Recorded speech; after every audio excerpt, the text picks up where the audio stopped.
Welcome to the PVM Podcast. I'm your host, Nick, owner and founder of Project Veteran Muscle Gym and Foundation. Here we discuss topics veteran and first responder related, which include active duty life, off-duty life, civilian life, the good, the bad, and the ugly. PVM's mission is to build physical and mental strength one veteran at a time. That being said, let's get this thing rolling. Every night coming through televisions. It's a revolution. I would rather die by electrocution than let them silence us or let them lie to us for one more day. This is retribution. Let them hate if they want to hate. Trust them, I say what I want to say. I ain't gonna fake it or run away. Face it, I'm unafraid. Take it on the chin like a man with his judgment day. We're the underdogs. We're the challengers on our worst behavior. We're the renegades. We're the vagabonds. We're our generation. All right. Welcome to another episode of PVM Podcast. What's up, man? Today I have James on the podcast. It was kind of short notice. Luckily, he was able to hop in here at the very last minute. Yeah. So, I mean, literally just like, oh, shit, I don't have anything to record today. All right, let's do this. So, that worked out. He's now local to the area, been bouncing in and out for the last few years. I know he started going to PVM a couple times back in 2020, right? Yep. And then now he's back full time, more or less, over at Caliber. Yep. Over there. Do you use the gym at all? Oh yeah, absolutely. Yeah. Okay. Yeah. Especially the weight bags, and stuff, all the functional stuff. Yep. Yeah, I couldn't remember which part of the gym you were using, but yeah. So luckily he was able to come out here, and we got some content for you guys, and should be pretty interesting. I hear he's a pretty interesting feller. Hope so. Yeah. So where'd you grow up? Little Rock, Arkansas. Well, Central Arkansas. Bounced around a lot as a kid, but Arkansas. Yeah. And how was that? I mean, you were born in Arkansas? Yeah, I was born in Little Rock at, I think, Children's Hospital. Okay. In 1989. Which when I was younger, that didn't seem like that long ago, but now at 35, it seems pretty far away. Well, it's just nice to have somebody on here that's not like half my age. Born in 97. Yeah, right. So when you were in school, I mean, did you have any specific interest, sports? No, not really. I was a pretty unathletic kid, actually. I would say small and malnourished looking. I was the runt always. Yeah. My mom worked at a church there in Little Rock.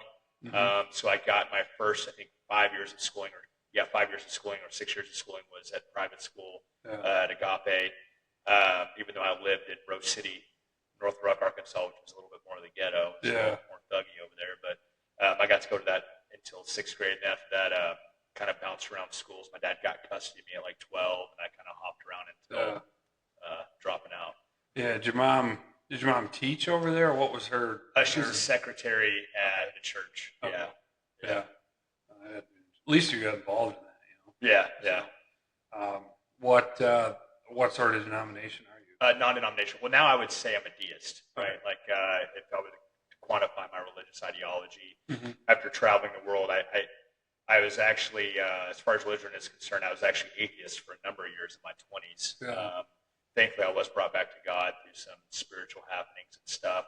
I haven't aligned myself. I don't really align myself with any particular religion. My relationship with me and God is personal, and it's me. But I've seen God in a lot of places, a lot of surprising places. Especially being in the areas you've been in. Yeah, life. for sure. Yeah, I mean, what was your biggest come to Jesus moment per se? Was it when you were in the military, or was it before that? No, actually, I was raised a Christian, if you will. Unfortunately, in some less than ideal situations. I was abused a lot as a kid, pulled out of the home even. The church had involvement in that as well as covering that up, unfortunately.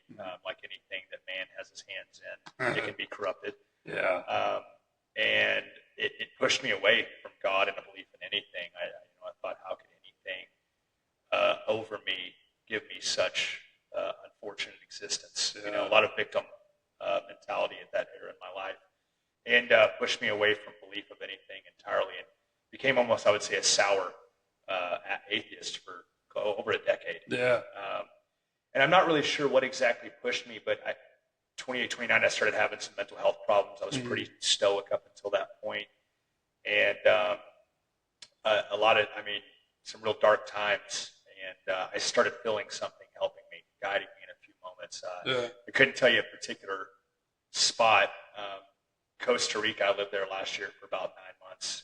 And I think that was where my relationship with God really flourished. And I tried a lot. I've tried church. I tried everything.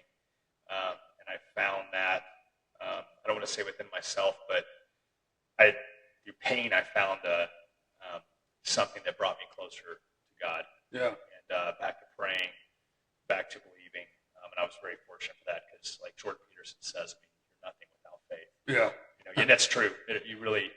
Life without it, I was much more miserable, that's for sure. Yeah. And angry. Yeah, so like the abuse, you're talking physical. Oh, yeah, severe. Yeah, really bad. Yeah, from a parent. Unfortunately, yeah. That's something you want to go into? Or no?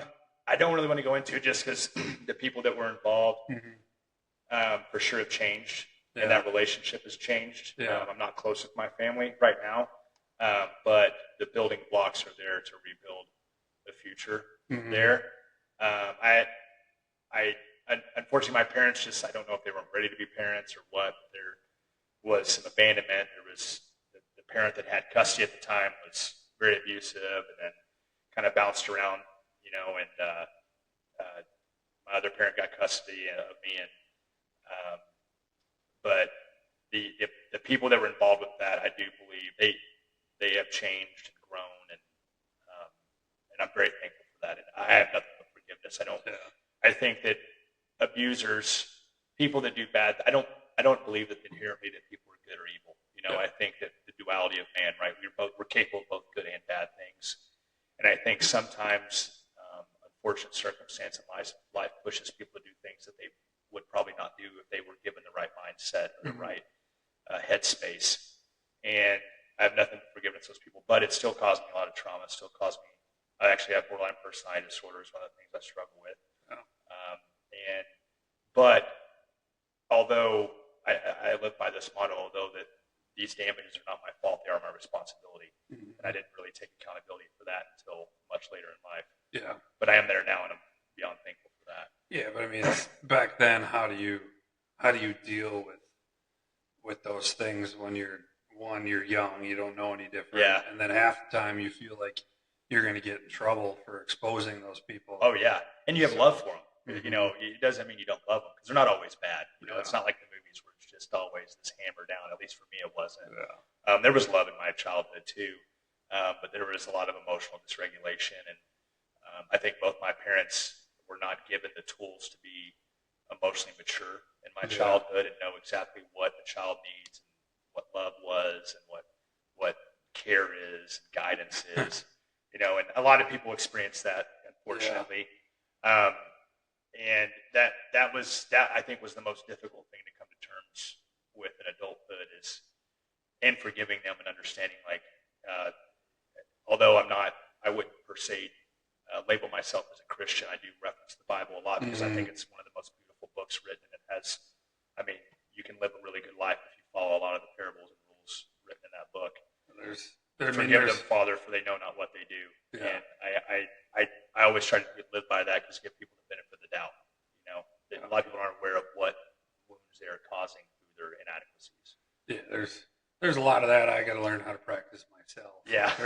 There's some people that I need to forgive that they don't necessarily need the forgiveness, but they might need it, and it might change them. So it's funny. Last night I actually just finished.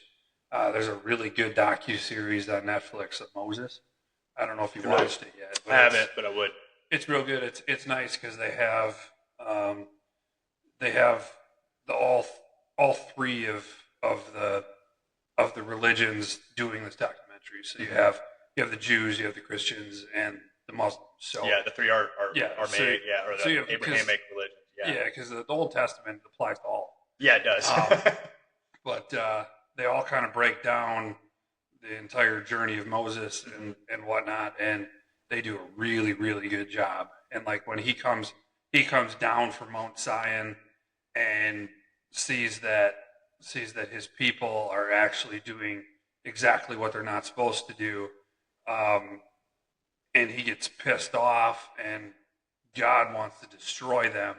He talks God out of it because he's learned through this process that humans are not perfect, but as long as they're working together and living as a society together, they're good. Yes. So everybody deserves that chance to that be forgiveness. good. Yeah. So Yeah. so there's a lot. I would love that. I mean, I'm big into that. I'm a nerd now. I love documentaries and reading. That's that's where growth is. There's so much of it now that we're actually more accepting to science and applying that into religion and stuff. Everybody's like, well, science is going to destroy religion because it's going to prove all this stuff wrong. And the thing is, it's not. I agree. It's not like even the Dead Sea Scrolls and all the other tablets and everything that are all based on the Old Testament, like they exist and they're all saying the same thing. Yeah. So now you have multiple sources across the generations and the millennia that are proving this book. I mean, not necessarily correct, but everybody's saying the same thing. Yeah. So, and that's why I try to explain to people when they ask me that. Like, it's that I tell people I don't take ancient texts literally, but you don't have to take something literally to have belief in it either. Yeah, exactly. There are some things that maybe the scientific process or understanding of, everything from archaeology to anthropology to the basis of multiple standards of bipedal human species that could, I would say, maybe argue some stories in the Bible as literal scientific fact. Yeah. But I don't think that's the point of the Bible. No. We're talking about a book that was written thousands of years ago, before we had an understanding of the atom or DNA, or what the stars were by man. I mean, it was written by man, but I do believe that, especially in those times, without the distractions of the industrial age or pre-industrial age, that they had a connection to the spiritual world that was beyond our understanding. Yeah. And I tell people the biggest thing is if you were to ask, what is your belief, is I don't know what's out there, but I know it's something. I've felt it. I've experienced it. I've felt its energy. But I've seen God in Muslim men in the Middle East that would sacrifice their life for a white man that is not from this country, does not practice his faith, has no deserving of this kindness. Yeah. But I've seen him willing to sacrifice his life for that of somebody different.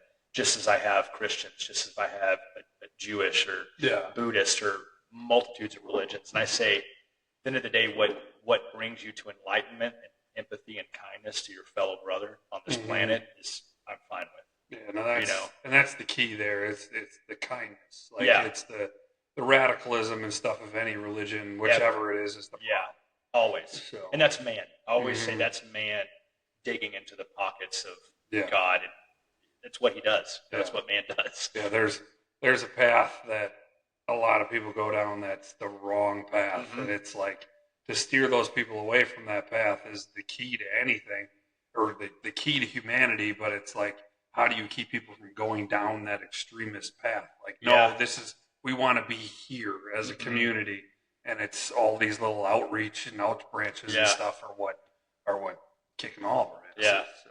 And I also see that when I see the extremist nature, I try to look at it in a different light these days. I try to look at it even your enemy with empathy, right? And that's something I've really reflected on as I spent time in combat. Yeah. Is having empathy and understanding where this comes from, the depravity that causes a man to do the things that I've seen or do the things that we've seen now. Everybody has seen now, online. Yeah. But we grew up in the days of the Wild West of the internet where live leak and there was no rules. But when you see these things, like, how can a man be capable of doing these things? But then I look at the sadness that it took to get a human to that place. That person was not raised with love. No, they were not, and how sad of them and for them that made them into what we see them today. Yeah, I believe we're all born with evil in us, but it's the people that bring us up that teach us that we don't need to constantly release that evil. Yeah, like that evil can be put at bay, and those are just the demons that God is trying to keep at bay, and we have to learn how to keep those demons away, and it's a challenge because tough, dark is always easier than light. Oh, yeah. I mean, the dark routes is all. I mean, I lived it for a long time. I was you could say a less than ideal romantic partner for most of my life. You know, I mean, especially between deployments. You know, and I mean that was my life because it was easy. You know, being a jerk is an easy route. It is. You know? It is. It's a lot harder than being nice and empathetic when a guy cuts you off and gives you the bird. Yeah. What you want to do and what you should do are two different things. Yeah, it's real simple to just. That's an easy. Yeah, that's an easy route. And I remember when I was a kid going to church. Remember the WWJD bracelets?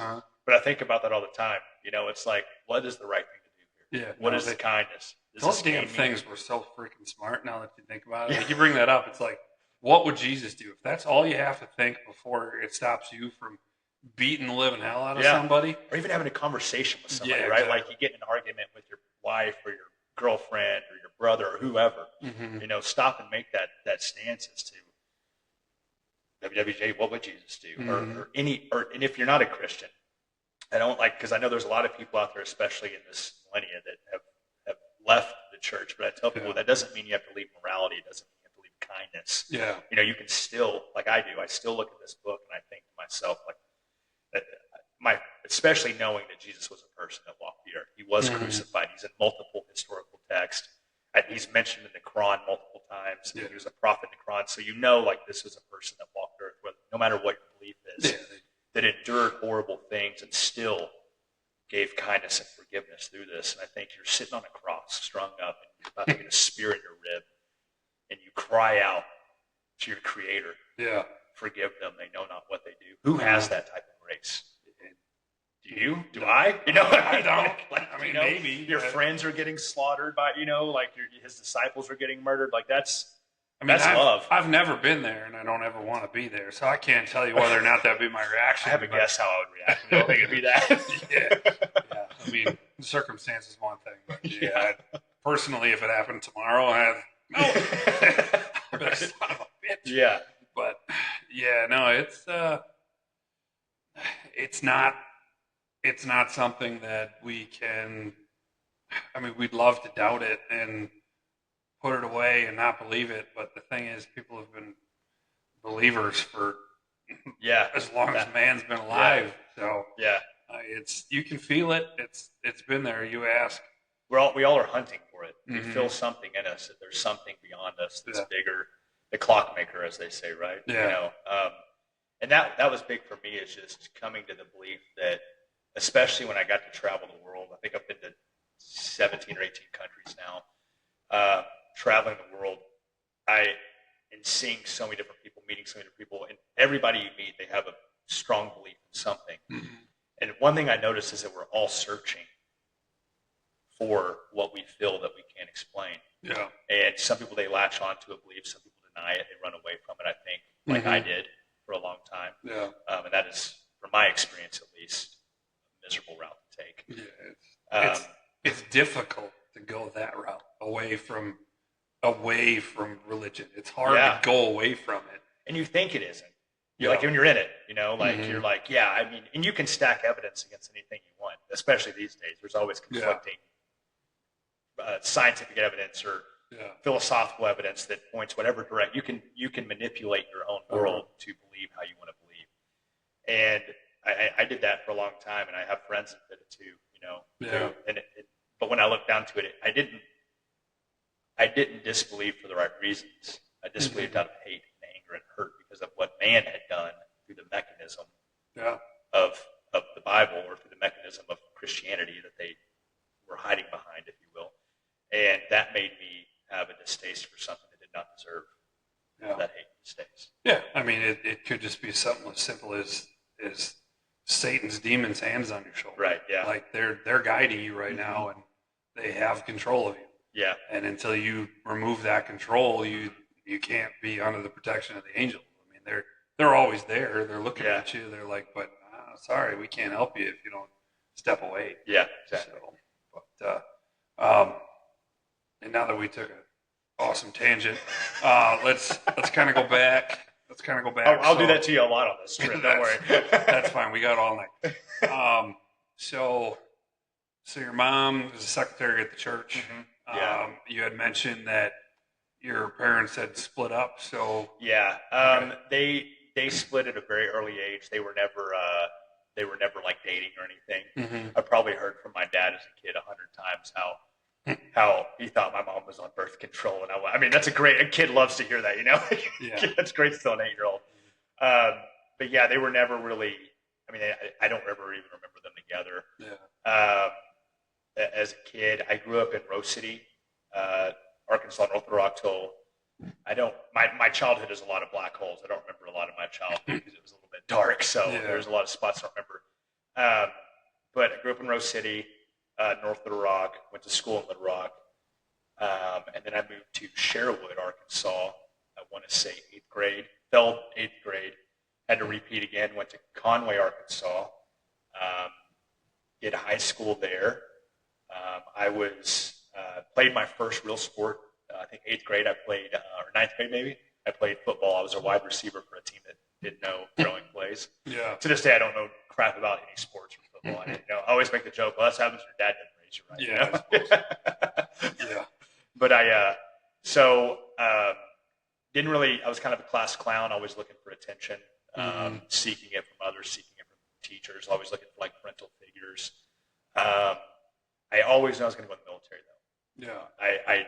I knew it. I watched Saving Private Ryan a few years after it came out, and I was a kid, and I was like, I'm going to do that. What age is that? What year did that movie come out, you think? Was it 98? Yeah. 99? I want to say, I mean, it was shortly after it came out. How I got my hands on that movie. It was pre-Y2K, I think. Yeah, so it would have been 9, 10. And my grandfather, one of the best men that has ever lived, I love this guy. He was a church prison minister most of his life. He's now retired. He's in Conway. Him and my granny, my dad's mom. A true man of God. If you had to pick up what a man of God is and what I would want to be, he is the perfect example. No matter what my beliefs are, I mean, what the hell hold happened him on a pedestal. What the hell happened between that generation and our generation? Like they're like our parents. Late stage Roman Empire. I don't want to get into that.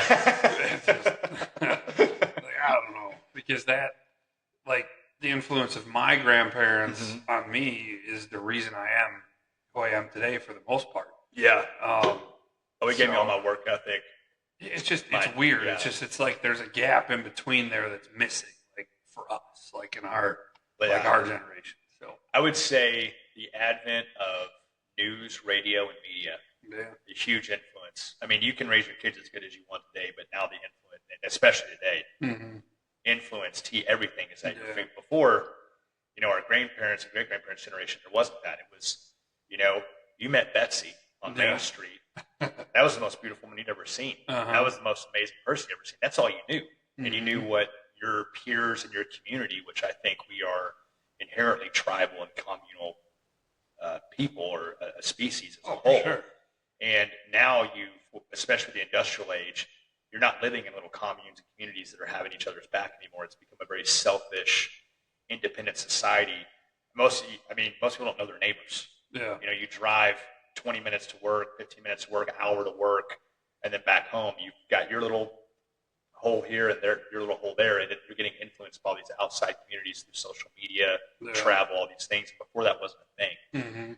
So, although the advent of independent thought is beautiful in ways, it also has had a significant negative effect, especially on like the nuclear family and things like that. So that's what I would say the breakdown, if I were to pinpoint it, would be somewhere in there. I mean, it's always a scale. It's always balancing. So we get one thing improves, something else fails. It's going to fall, It's the way it is. But I'll get back on a tangent. I did high school, and then finished out until 11th grade, Conway High, 9th, 10th, and 11th grade. I turned 18 because of being dropping out or failing in 8th grade. And so I was 18 my first semester of 11th grade. Excuse me. The day I turned 18, I went to the counselor's office. Straight D student for the last 3 years, and I'm like dropping out, getting a GED, and going to the military. And I was like, I'm going to the Marines. Marines because that's, back then the commercials for the Marine Corps were just, it was like a dude with a sword climbing a mountain fighting a dragon. You're like, you're like, oh, dude, all the girls are going to want me now. And the recruiter told me so. Little did I know. So I dropped out of high school, 11th grade, hid it from my dad because he was off chasing girls and stuff, but he was never around. I was basically living by myself at that time. He was off doing his thing. Got a job through my grandfather working construction with one of his buddies while I was waiting on everything to go. Got my GED. Originally went to the Marine Corps recruiter and they wouldn't take me to the GED. This is 2007. And I'm like, oh shit, what have I done? Because at this point I've already got my GED and I show up like, let's do it. And they're like, yeah, no, we don't take GEDs. Sorry, dum-dum. So I walked out of his office and went to the Army. Go over to the Army recruiter, and of course, 2007, they're like, yeah, we'll give you $30,000 to sign on, Ranger School, Jump School, we'll take you down to MEPS. And I think the next week, I did my ASVAB with them, scored well, got a high GT score. And the Marine recruiter called me the next week, and he was like, hey, one of the kids that had GED waiver popped on his piss test, so we've got a spot. And I'm like, what does that mean? I don't know. I'm a civilian. I don't know what that means. I'm like, so can I come or not? He's like, why don't you come down here? So I go down there and he's like, well, let's get you set up. I was like, well, I already went to MEPS with the Army. And he's like, oh, did you? He leaves his office, goes over to the Army recruiter, comes back. Well, they weren't happy about that. Get in the office. And I'll never forget, I told him, I think he was a gunny. I don't remember his name. And I was like, well, the Army offered me like all this money and these schools and all this. And I'll never forget, he leans in. He goes, son, we don't pay people to be Marines. Earn the right to be Marine, I could have blown a hole in the desk, I was so excited. I was like, yeah, absolutely, sign up, and that's where the journey started. Nice. If you want to pull your microphone a little closer to your face. Yeah, we see this on the Joe Rogan podcast. People never hold their mics close enough. Well, I don't ever know. Like, sometimes it works absolutely beautiful, and other times it's like... Your just next step is headphones. Yeah, no, but the headphones are so fucking annoying. Oh, yeah, yeah. But, so now you're enlisted in the Marines. Yep. How long before you're off? Okay. So it was a while. Joined the Marine Corps, all 130 pounds of me. 130 pounds? Oh, I was a tiny little guy. I told you, I looked like a malnourished. There was not a lot going for me at that age at 18. You had no skills growing up?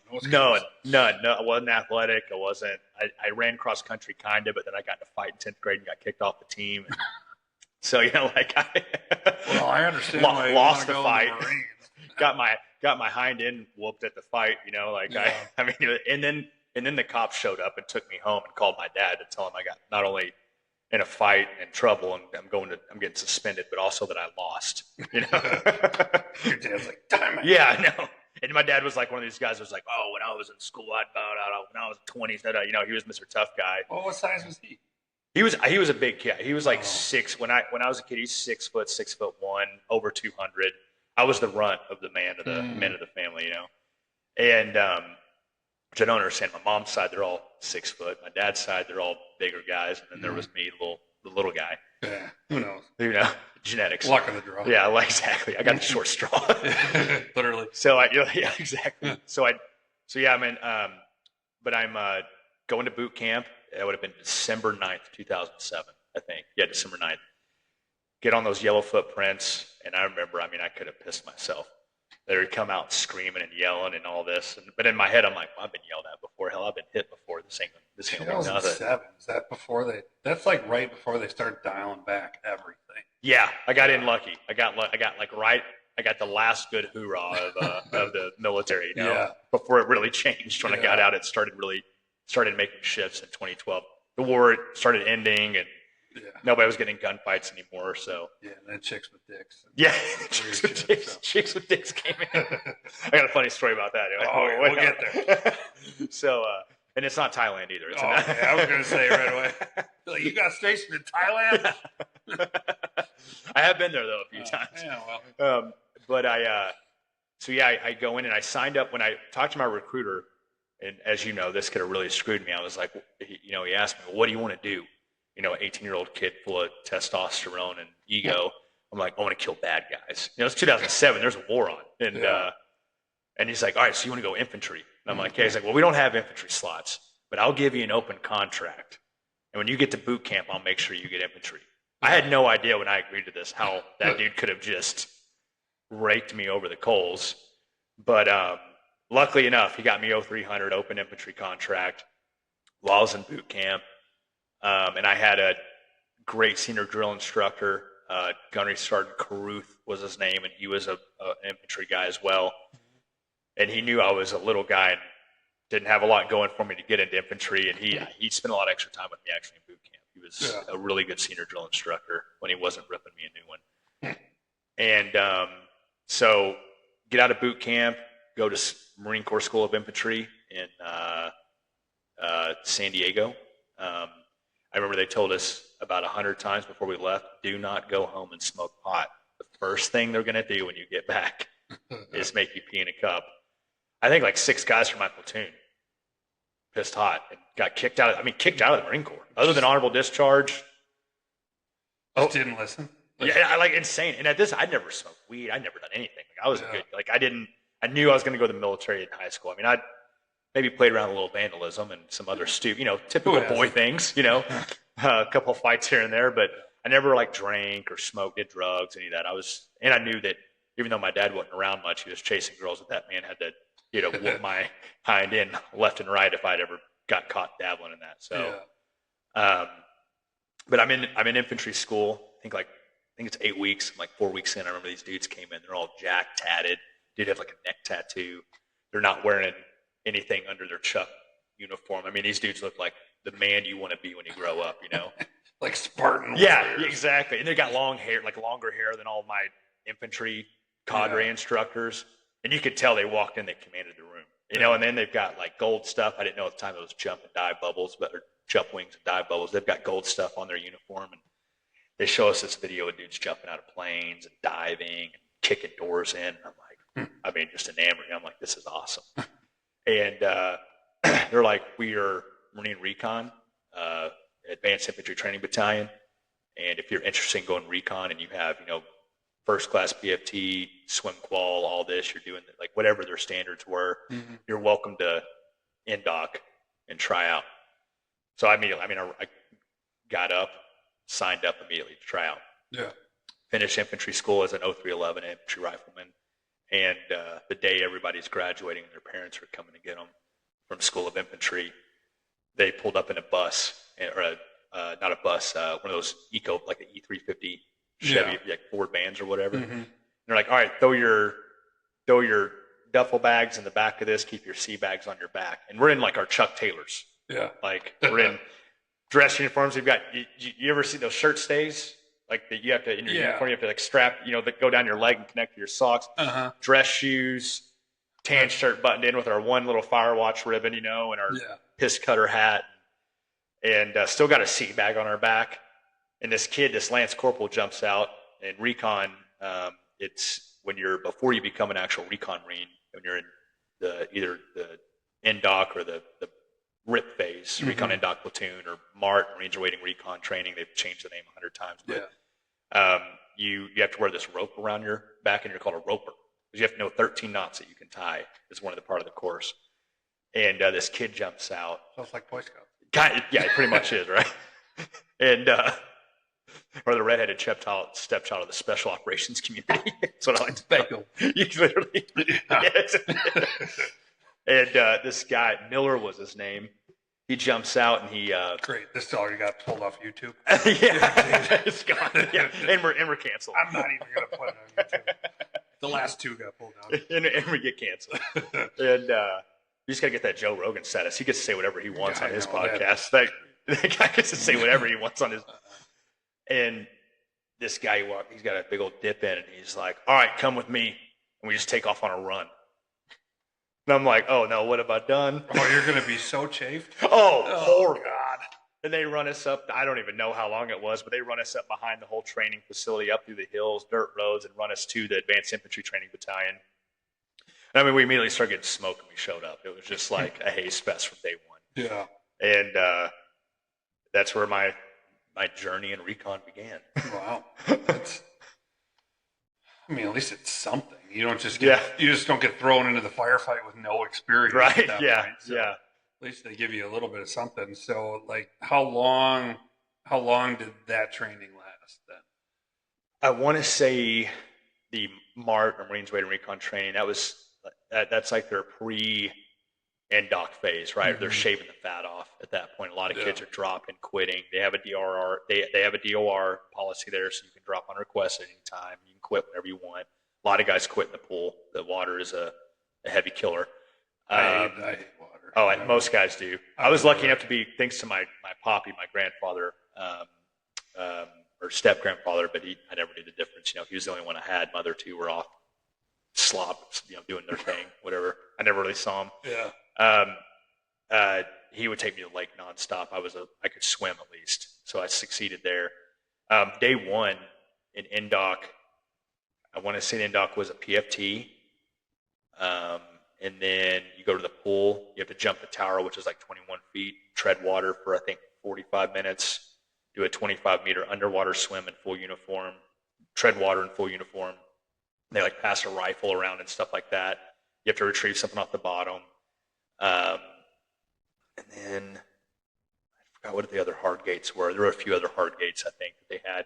I know like we had, after that you have like ruck runs and stuff like that that are hard gates. You have to pass times, hold a 3-minute pace. But miraculously I passed that. At this point, I've got a little more meat on my bones. I'm not 130 pounds anymore. I'm a little more athletic. They're feeding you good. Yeah, they're feeding. You know, I think I was a double rat in boot camp actually, so I had double rations in the chow hall because I was so little. You're little. You get more. Yeah. Well, they had the pork chop guys, pork chop platoon, which were the fat guys that they got half chow, and then there was the normal guys, and there was the double rats. You had to wear a little red tag. Sitting around trying to buy your food off you. Oh, and I remember. You'd have a DI behind you. He'd be like, "Eat all your food, Adkins." I'm like, we're just gonna run after this. Like, I'm gonna throw up. Can I just put it in my pocket? Well, where does this go? And you see me? I'm a skeleton. Boy, I'm 5'10", 130 pounds. I'm nothing. Stretch that stomach. Yeah, dude. I'm all distended, like. Yeah. Some potbelly pig running around. And so yeah, go through BRC. So that was 3 months. I went through that, and then after that. Course.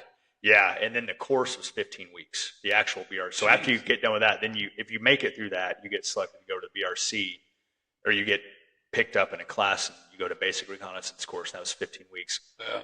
First time I went through, I don't remember. I made it a month in and I fractured my tibia. And you had broken. Oh, I'm a wounded bird. I get broke so easy. But you know what? I just keep going through the injuries.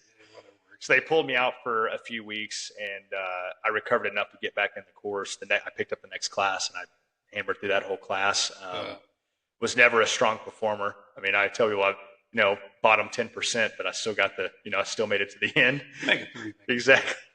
And that course, I want to say we had a graduate. I don't remember. I don't remember the numbers, but I want to say in Rip or Mart, I mean, we had well over 100 guys that I originally were in my MARC class. I want to say that class graduated with like 35 or 40 guys. I mean, it's a lot of loss. Yeah, you lose a lot of guys along the way. A lot of guys quit. I think just because they see how long it's going to be, and you're getting told the whole time, this is the easiest part of your career as a recon.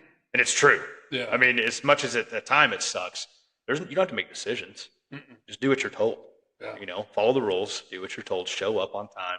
Get shit done. Like, do your thing. You're going to be fine. You'll make it, as long as you make the hard gates.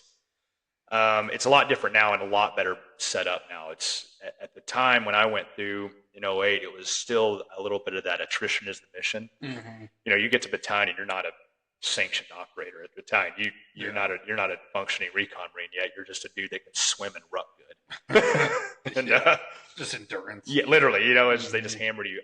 Phase 1, we did, which is your first, I think 5 weeks was like comms, patrol, like all the basics of being a reconnaissance marine. We've already done 8 weeks as infantry school, so a lot of us already have a pretty good baseline.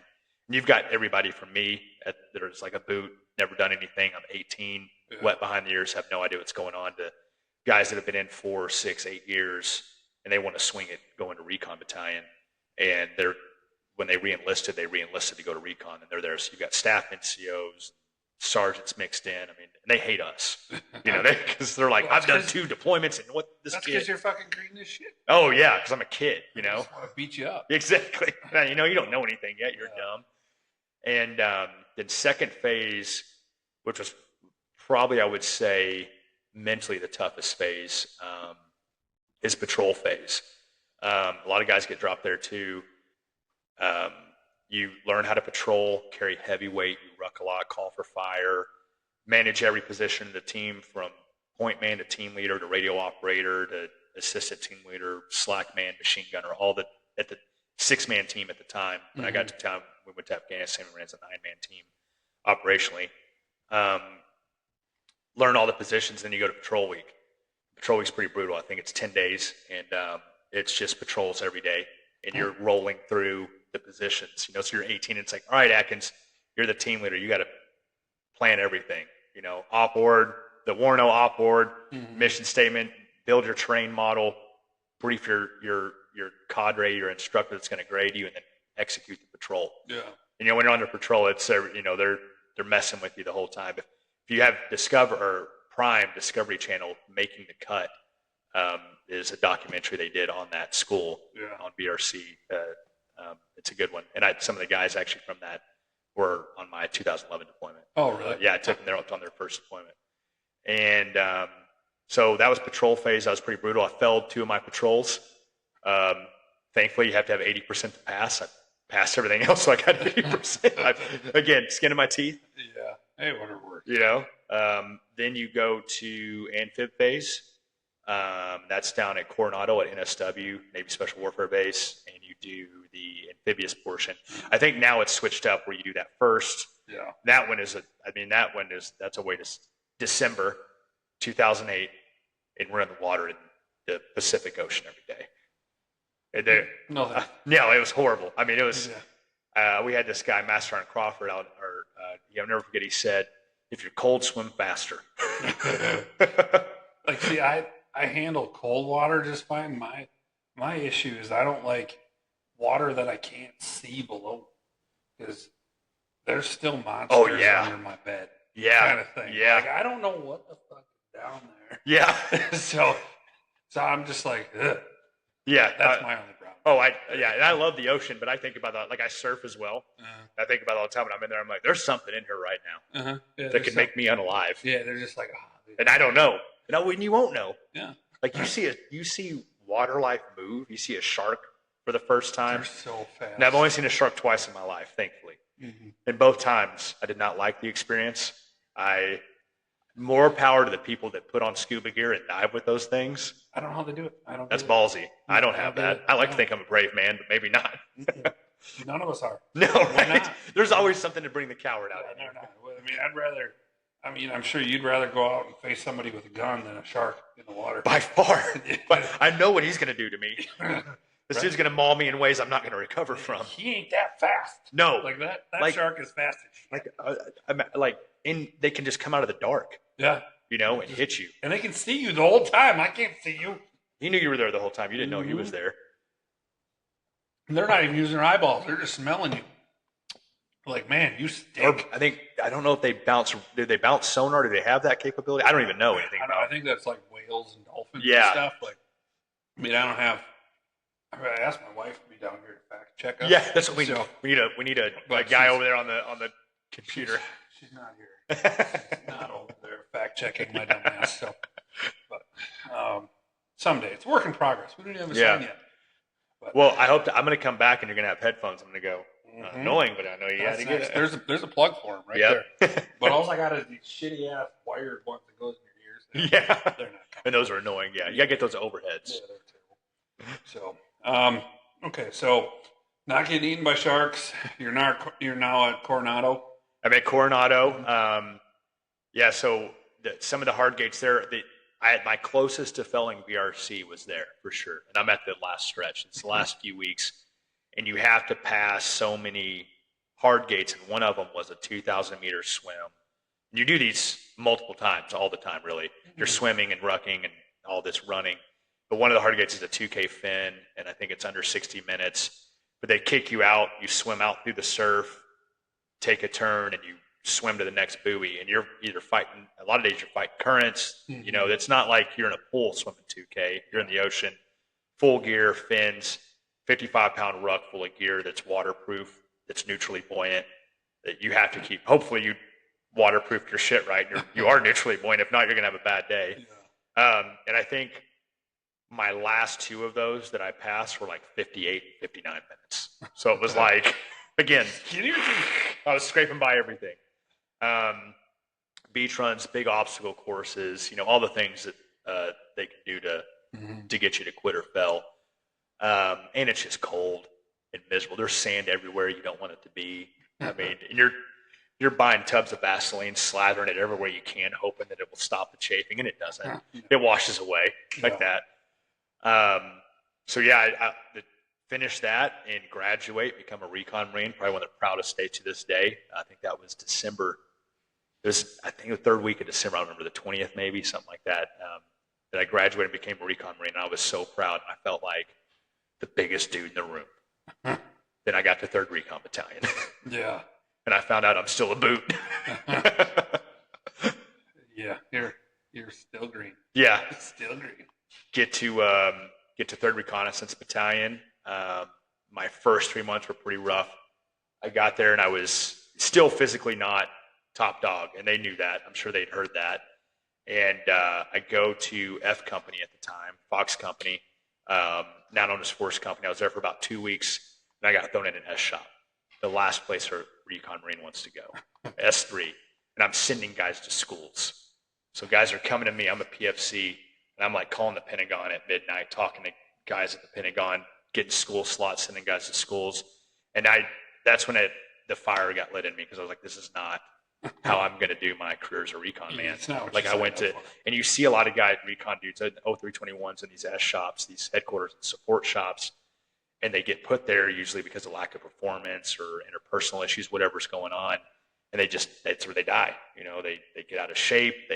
It's a comfy life. You're working a 9 to 5, if that, you know, it's a nice life. Teams aren't doing that. They're in the field, they're training. It sucks. But that's what I wanted to be. Yeah. And so I am in the S shop for 3 months at the time, working out every day. I'm getting my diet together. I'm training. And a guy from Alpha Company, or the ARS, Amphibious Reconnaissance Platoon, ARP, finds me in there and asks me what I'm doing, why I'm here. And I was like, well, you know, I didn't perform well in Fox Company, yada, yada. I got booted out, and he took me in. At this time, my PFT scores were like 290, 295. I'm reaching my stud-ish status, right? I'm getting close. Yeah, I'm getting close, yeah. Right? I'm about to be the real deal. Mm-hmm. And he takes me in and he puts me in he's like, I'm going to give you a spot in the training platoon. The 3rd platoon is the training platoon. That's where we put the new guys that we're working up to feed into 1st and 2nd platoon before we go deploy on a mute. Mm-hmm. And I jump in, and I busted my ass the best I could. I gave it everything I had. And I started out as I think I was an assistant radio operator when I got to my first team. Yeah. So I carried the batteries and the extra HF radio. Dude, at least you're in the shed. But now I'm here. Yeah, exactly. Yeah. It's like I'm here. I made it. I made it to a team. You're not a desk jockey. Exactly. And I did not want it. That is not. I remember thinking about that when I got there. All my friends, because nobody believed, you know, when I left high school. Like, I remember, you're going to join the Marine Corps? Like what? In fact, Master Sergeant Crawford at BRC, the staff in TIC, I remember him saying, Adkins, again, I'm a little guy at the time, he's like, you better get a lot of muscle or a lot of tattoos. It's like he's preparing me for the penitentiary. You know? Yeah, I know, right? And it's street cred. Yes, because you don't look like you don't look threatening. Yeah. And so I'm in there. I think I'm an assistant radio operator at the time, and I'm doing pretty good though. Like I feel like I'm decently liked by my team. I'm getting along with everybody. I'm carrying my weight. Mm-hmm. I'm proud of where I'm at. And I remember when I was in the S shop, what I was saying was all I could think was all those people that didn't believe in me. Yeah. I cannot let them be right. Yeah. You know, even my dad, when I told him I'm joining the Marine Corps, he asked me what I was going to do when I failed boot camp. You know, like he was pretty mad I dropped out of. Oh, he was furious I dropped out of high school. I'm like, you haven't been around. What do you mean? And but I was like, I have to prove this to them, to myself. And it was definitely an extrinsic, it was the external validation I was seeking, but it's still what drove me to be successful. And we ended up doing this FTX in Fuji, Japan. And it was horrible. It's below freezing, snowing and sleeting. They take away like our GPSs, CS grenade us. I mean, it's this training exercise is horrible. And that was where I kind of stood up. I stepped up to the plate, and my evaluator at the time, I wish I could remember his name. He was a sergeant. After this 2-week or however long campaign that this evaluation exercise was, which was brutal. I mean, we were CASEVACing guys out for hypothermia on the mission. And it would like get up to like 35, like here, it'd get up to like 35 during the day in the rain, and it would drop to the 20s at night. So it's just You mean they didn't send enough hand warmers? No. It's horrible. Everything's wet. And because it was the evaluation also, it was CBRN was there, so chemical biological was there. Yeah. So they were throwing CS grenades. So we also had to carry mop suits and our rucks, I think at this time I'm maybe 150, and our rucks are probably 115, 120. And that's not your LBV with water and a rifle. I'm carrying my body weight on me, and we're moving through snow and mud, mountainous terrain. And then how long are you traversing each time? I want to say from insert to that objective on that mission was like 21 clicks. It's about 21 kilometers. It took us a couple of days to get there. It was. Well, I can see why it would take so long. Yeah, and you're patrolling, so it's not like you're getting roads. Yeah, it is. You never take a road. If you cross a linear danger area, you blow that through. Your ranger following across, or you're bumping 1 man, 2 man at a time. And is this the kind of terrain where you get like snowshoes, or is it just you're in? Sometimes you're busting brush. Sometimes you're crossing some semi-open danger areas, but most of the time you're busting brush. The life of a recon man is greenside operations is pick the worst route possible, and that's the one you take. Because that's the one that's not going to have an ID on it, a tripwire, or bad guys. Like your enemy's not going to be there, hopefully. There's a lot of crazy fuckers. Yeah. So and the whole time they plus your evaluator the whole time is like, you just took contact left, gunshot wound to the chest, left leg amputee because he took an RPG or he stepped on a landmine. Treat them and get off the X, or get off the X and treat them. So they would, and then next thing you know, you've got CS gas grenades get thrown in the air and smoke grenade, because they're there to push your list. Well, that's where I stepped up to the plate, and at the end of that, the evaluator talked to my platoon sergeant, Gunnery Sergeant Cedarholm at the time, and one of the best men I've ever. I owe him. Both my platoon sergeants in the Marine Corps were. They were father figures to me. To this day, I love those men. At the time, did not. But that's a sign to anybody. If you hate your leadership in the military, you may hate them now, but you might love them later. Well, it's just like a teacher in school. Yeah. Like you hate him in school, but then you look back and you're like, God damn. Oh, it's because he believed. Yeah, he believed in me. Mm-hmm. He didn't let me slack. And I got promoted to assistant team leader after that, and that was I remember just being shocked.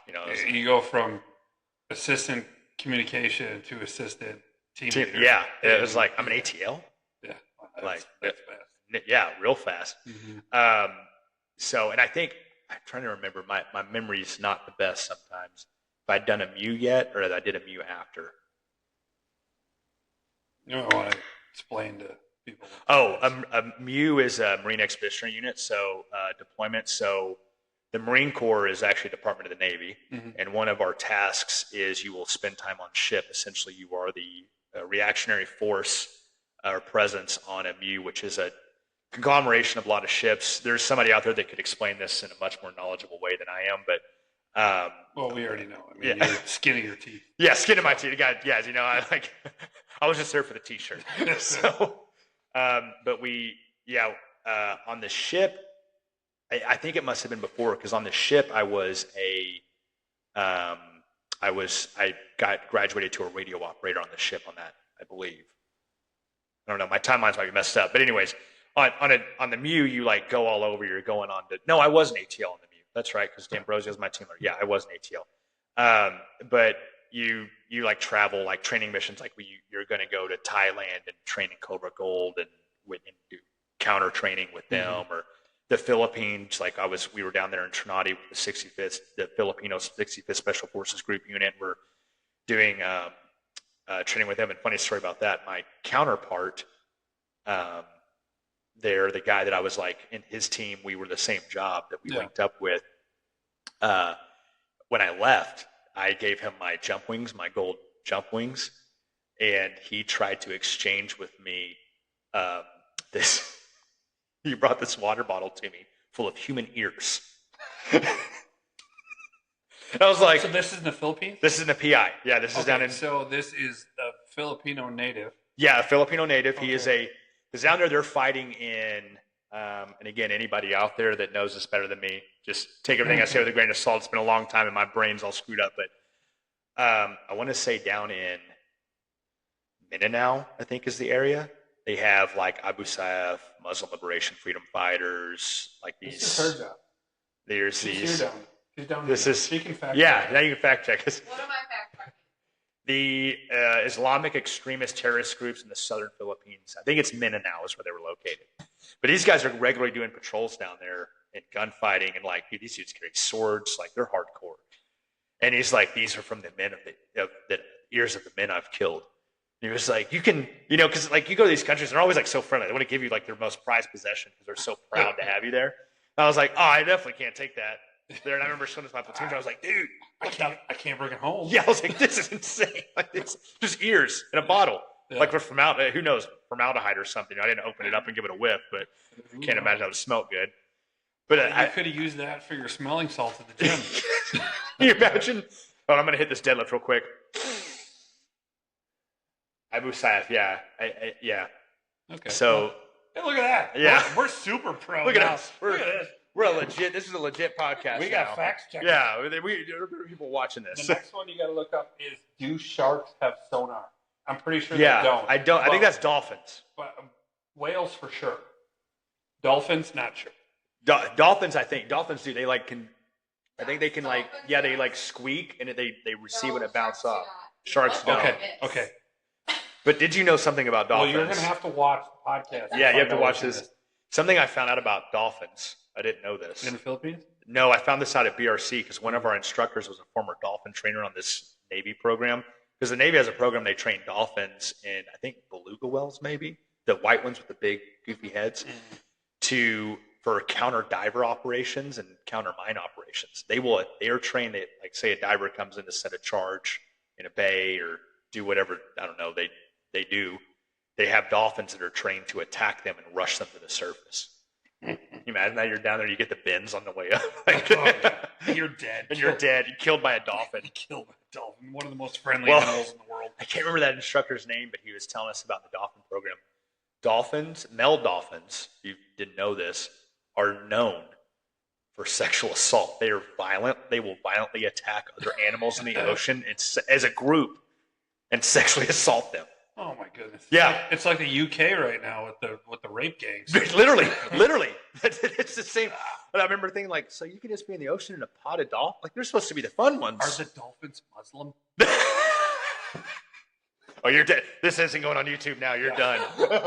Fuck YouTube. You're done. You might get Spotify though. You got Spotify. Yeah. Spotify is pretty cool with it. You can do whatever. I think you can say whatever you want on Spotify right now. I'm just gonna say. Or X. X you can really you get free range. We could go off on a tangent on X right now because I've been like hyper focused on that, and there's way too much shit on there that nobody should see. Yeah, I don't even have it. I have got to a point now in life where happiness and peace is my priority, and I have gotten so separated from the political ideal. Here's what I've noticed over the last several decades. No matter what, there's a lot of people that care. They really want to care, and I let them. I'm like, you do it. Because I have a finite amount of time here, and I think me screaming and yelling about who I disagree with or who I agree with isn't the way for me to be happy in life. No, so I've given up. My 20s was a different man. I was a very different guy. Now I'm just like, hey, man, let's just go catch a wave. I think if everybody just did a little jiu-jitsu, surfed a little, and maybe smoked weed every now and then, they'd be a little more happy with life and a little more chill with each other. And we'd realize we're all in this battle together. we all have to live on this planet together. Like, just chill. Nobody wants to do that. I really wish it was But, well, I think people love the drama. Yeah. They like the fight. Everybody likes the fight, you know? A lot of people are ingrained with the drama from birth. Oh, well, yeah. Oh, I had to fight that cycle.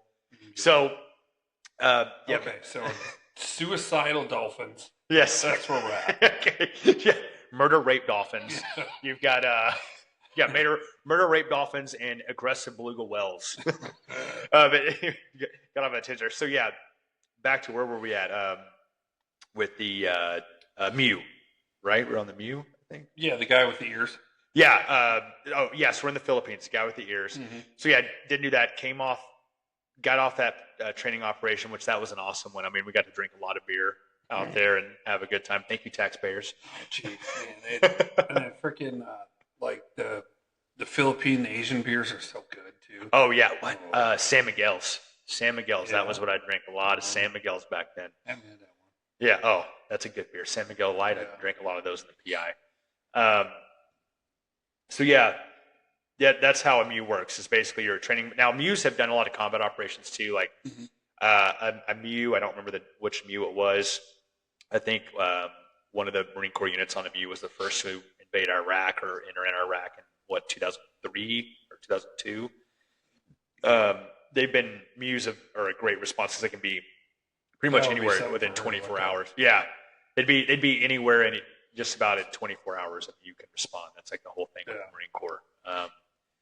But yeah, so did the Mew, did the training FTX. At this point, I'm an assistant team leader, so got a little bit of tenure in my belt. I've gone to Korea, did KITP, which was the Korean, I don't remember the acronym or the name of it, but you trained with the Korean ROK Marines and their recon Marines. Went to Singapore, operated with their UDT teams, which is their version of SILs, underwater demolition teams. They have an insane pool there at their facility. It's like 35 feet deep or something crazy. You did a shitload of training before you even deployed. Insane. Because we're doing like counter training operations, so we're training local forces for their operations and missions. Yeah. And that's a lot of like the soft mission, you know, is working with local forces, you know, and training. And a lot of the military too. We do a lot of what is it, counterpart training, I think they call it. That's what like Army Rangers and stuff are supposed to do too. Yeah, everybody. Training. Yeah, and so by the time I did get to Afghanistan, I was as prepared as a man could probably be, just based on that experience. I was sitting, and that's where every guy wants to go, but this is 2011 or 2010 now. Things are slowing down. Yeah. I'm like, oh my God, am I going to miss the boat? And I'm sitting in my NCO barracks. I just got my tonsils out. I got off the Mew. I had to get tonsil surgery, had my tonsils taken out. So I'm sitting there. Everybody's on Christmas leave. I'm sipping on hydrocodone syrup and Sprite. Lean, they call that. Seasoned with ears. Seasoned with ears. For the record, I left those in the Philippines. I did not take them back to the States. And no ears. No ears. War crimes committed here. So for the most part. So I'm sitting in my room. Like I had a buddy. Everybody's going on Christmas leave. One of my best friends on my team sniper, Dave Girardi, he brought him and his girlfriend, now wife, with kids. They're actually in Twin City at Minneapolis, or Minnesota. Sorry.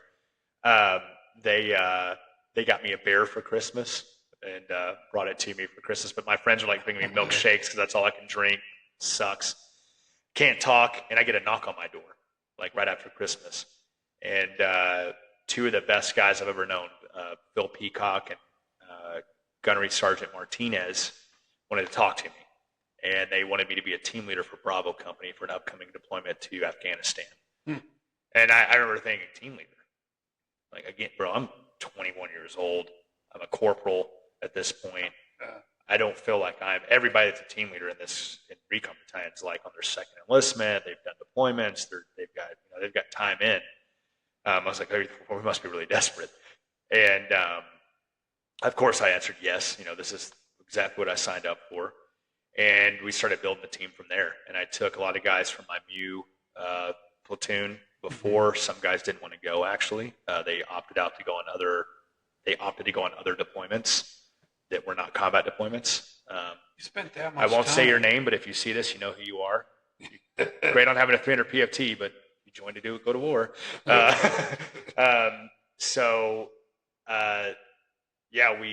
We started that train up. I'm a boot team leader, and the way I kind of led my team was, guys, we're all equals here, but I am the team leader. I always ask that you respect me, but never do any. In fact, my paddle at home when I got out says, I don't care what you do, just don't tell me about it. And that was my whole rule is, as long as it never reflects poorly on the team, yourself or myself, or the platoon, I don't give a shit.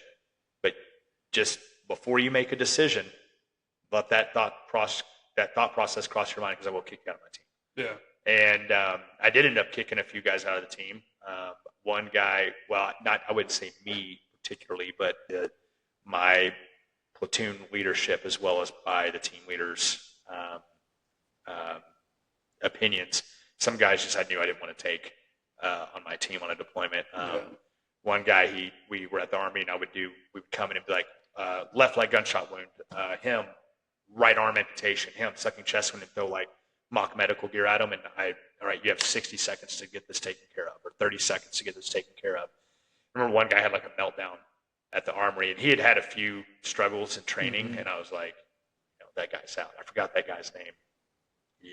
Nobody will remember your name. Troy. So yeah, we did our workout. We went to Enhanced Mojave Viper out in California, which is in 29 Palms. It's as close to hell as I think a human can get out there.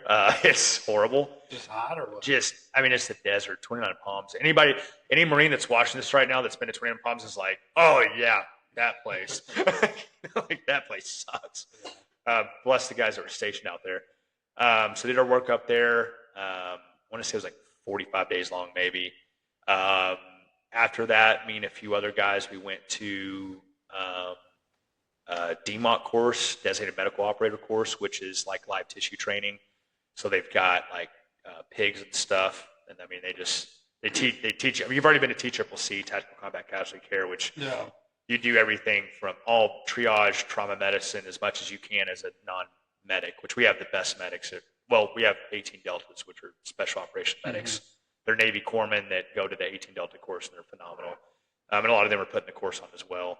You have to give yourself IVs in this course, NPAs, nasopharyngeal airway. It's like, it's pretty good. You come out pretty prepared.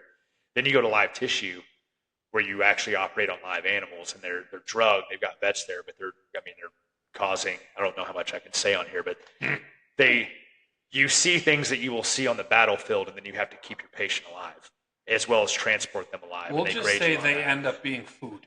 Yeah. So, no, because they have a bunch of drugs in them, so they can't even do that. They just bury them. Yeah, they blue juice them. Food for other animals. There's worms.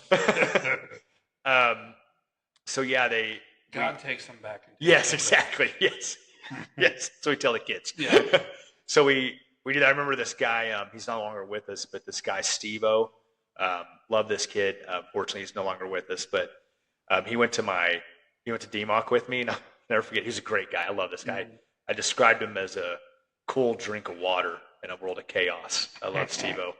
But I remember they created a scenario on the pig, and it was the first time we had seen this happen. Now, I grew up, I killed, squirrel and stuff as a kid. My dad was deer hunted, so I never killed deer as a kid, but I'd seen death. I'd experienced blood and gore as a kid, and this kid had obviously not. And I just fainted. Yeah. And so went through that course, went back to our unit, went home on leave for a few days. Mine was cut short because I went to that course instead of just going home straight on leave. And then deployed to Afghanistan as a team leader to one of the most wonderful places you could go in Afghanistan in 2010 or 11, Singin Valley. Yeah. All right, so we're going to take a quick break, and then after this break, we will get to Afghanistan. To combat. All right. And we're back in action. All right, we're back. So you are going to Afghanistan. I'm going to Afghanistan, and I'm reading, I'm doing all the good due diligence as a team leader. I'm reading all the AARs, the after action reports of the area of operation I'm going into in Singin Valley. And it is not looking good. A lot of dudes are losing their legs and their lives. And IED threats through the roof. We got there. I don't remember if it was 3415, but one of them, I think they were at Camp Fire Base. I don't remember. It was a camp south of us, and they were like mission incapable at one point in their deployment because they'd lost or had so many casualties, so many KIAs and WIAs. So the team the battalion we're replacing was 2nd Recon Battalion, and they'd had a number of casualties. It had been a very connected deployment for them as well. So I'm reading everything that I possibly can about that, but I'm going and expecting not to come back. I've made that, and I think anybody that's going into a AO, they know that there's going to be it's kinetic. You kind of have to have that check in your head. I remember Master Sergeant Crawford at this point had actually come to the Recon Battalion, and one of the things he said is picture everybody you love dead violently and be prepared to see that, so when you do see it, it's not a shock to you. And visualize it often, and I did. To this day, unfortunately, I still have that mentality. That's not we're working on that in therapy at the VA, but that kind of stinks. The day we got into Afghanistan, we flew in to Camp Leatherneck, and where we were going, which was a little patrol base at the time. Now, when we left it, we had turned into a much bigger base, but it's patrol base Alcatraz off the MSR 611. That's the main supply route. That's a road that went all the way up through Helmand Province, right through the valley by Helmand River, and had gotten, just the crap shelled and mortared out of it, 107s in direct fire, taking several casualties. That was the day we flew in. That's where we're headed. I'm like, oh, yeah. This is what you wanted, dude. This is what you wanted. Just throw them right into the fire. Right? And I'm thinking, all I could think to myself was, I'm a boot team leader. Please don't let me get any of my men killed. And everybody in my team is a boot. We're all boots. Several of the guys in my team had just graduated BRC, and they just come out of the Surviving the Cut documentary on Discovery Channel. It's on Amazon Prime now. So we're young. We're a young platoon, and we get up to. You have more training than they do. Oh, and I've got a ton of training. I've got deployment experience at this point, but nothing like what I'm about to walk into. Yeah. Extremely kinetic environment. We get there. We get up to Alcatraz. I want to say it was like a week or two. We get up there and we start doing our left right seat, which is where your left seat, right seat, which is where half their team goes out, and half your team. You take your senior guys, you pair up like team leader to team leader, point man to point man, things like that. And you start patrolling into AOs, and you're showing people how to go and do things. And we didn't get any gunfights. And I'm trying to remember my first gunfight. I think, as time goes, things lapse. Things mix and memories change, and who knows, where the line of what was what is. But they leave. And then we start running our own mission profiles, start running our own patrols and key leader engagements and raids and searches, seizing caches and stuff like that. That's when the gunfights started happening. And I remember one that was my first little shit moment. We were working with these two guys. I think they were from the DEA, and we were putting in listening devices in some local shops to get, because in Afghanistan at the time, I'm sure still now, the Taliban was largely funded by opium production, opium paste from the poppy fields. I want to say, I think we need our fact checker. That's something they say 90% of heroin, black market heroin in the world comes out of black tar that comes out of Afghanistan. Yeah. And I know the good old American government, we were trying to transfer them. We weren't, but they had units trying to transfer them from poppy production to saffron or something, like some other valuable. It was how they're not. There's no comparable product to fund. These people are living. This is 400 BC. These people are living in a different era. Like they've got extension cords running up power lines to power one light bulb and a mini fridge if they're lucky, in their house. That's all they know. Yeah. Like, that's why when I hear people, and I'm a very kind guy, like I understand the need for refugees and asylum and all this stuff, but at the same time, when there's a free-for-all for this, it's very dangerous because this is a community of people that is generations behind adaptation of modern rules of society that people like Germany saw, that they were just flooding in some of these. And it's not, I understand these people need help, get it. But at the same time, there needs to be a better way of doing this because of this reason. Yeah. So we get out there. I'm on the 611 in this story, and I remember I climbed up on top of this roof to get overview, and that's when the gunfire started. And rounds skipped off the roof that I was on. I mean, I remember the wall in front of me, and I remember just when I hear people talk about, and I've been in quite a number of gunfights. When I hear people talk about gunfights,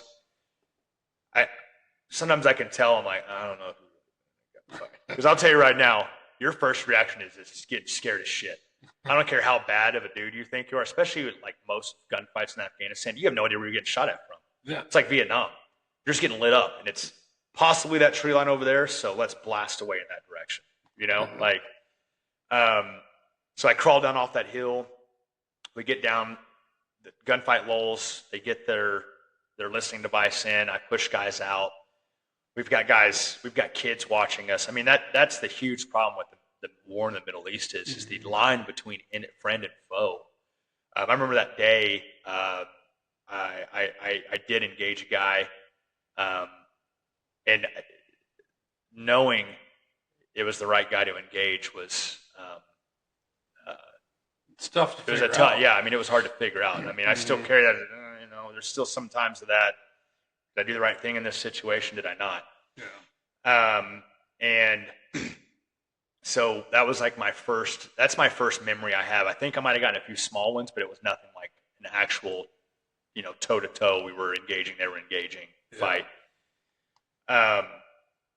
So that from there on, we were running patrols, running missions, regularly getting in gunfights. I was just down at 3rd Force Recon, Marine Corps Ball. I shot their photos for them down in Mobile, Alabama.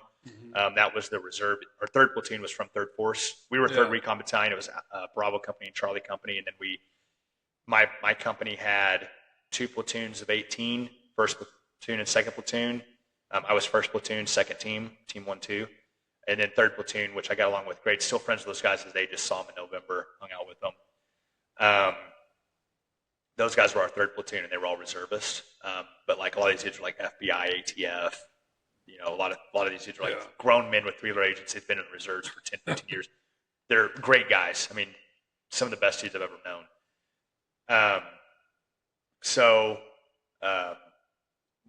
But anyways, I was talking to Juliet, this guy, a friend of mine down there, and he was like, "Did you know we got 191 gunfights on the first half of that deployment?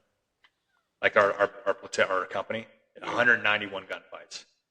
I was like, and then they say that most people don't really understand gunfights last like maximum 5 minutes.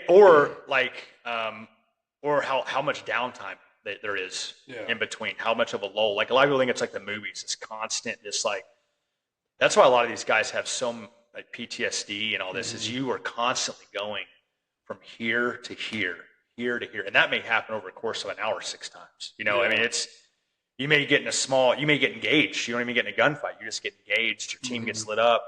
You engage back. You have POO and PID, point of origin or positive identification. PID is when I see the person engaging me and I engage him and I know where he's from. Or PID is knowing where you're getting engaged from, seeing the engager.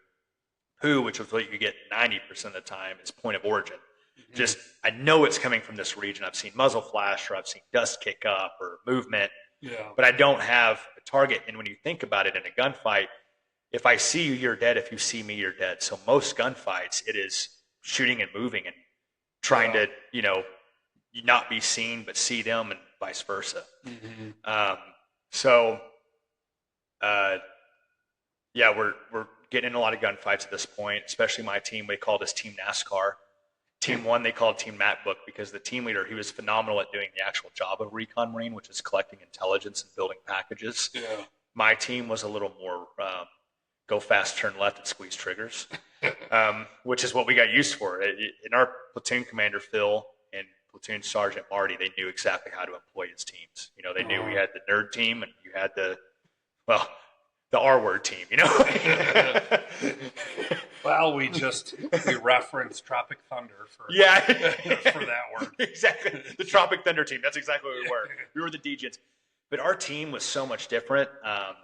We were like a family, my team. Mm-hmm.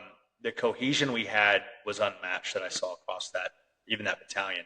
We watched movies together, talked together, hung out together, ate together, had games together, had inside jokes together. I mean, we were as tight as a team could be. Yeah.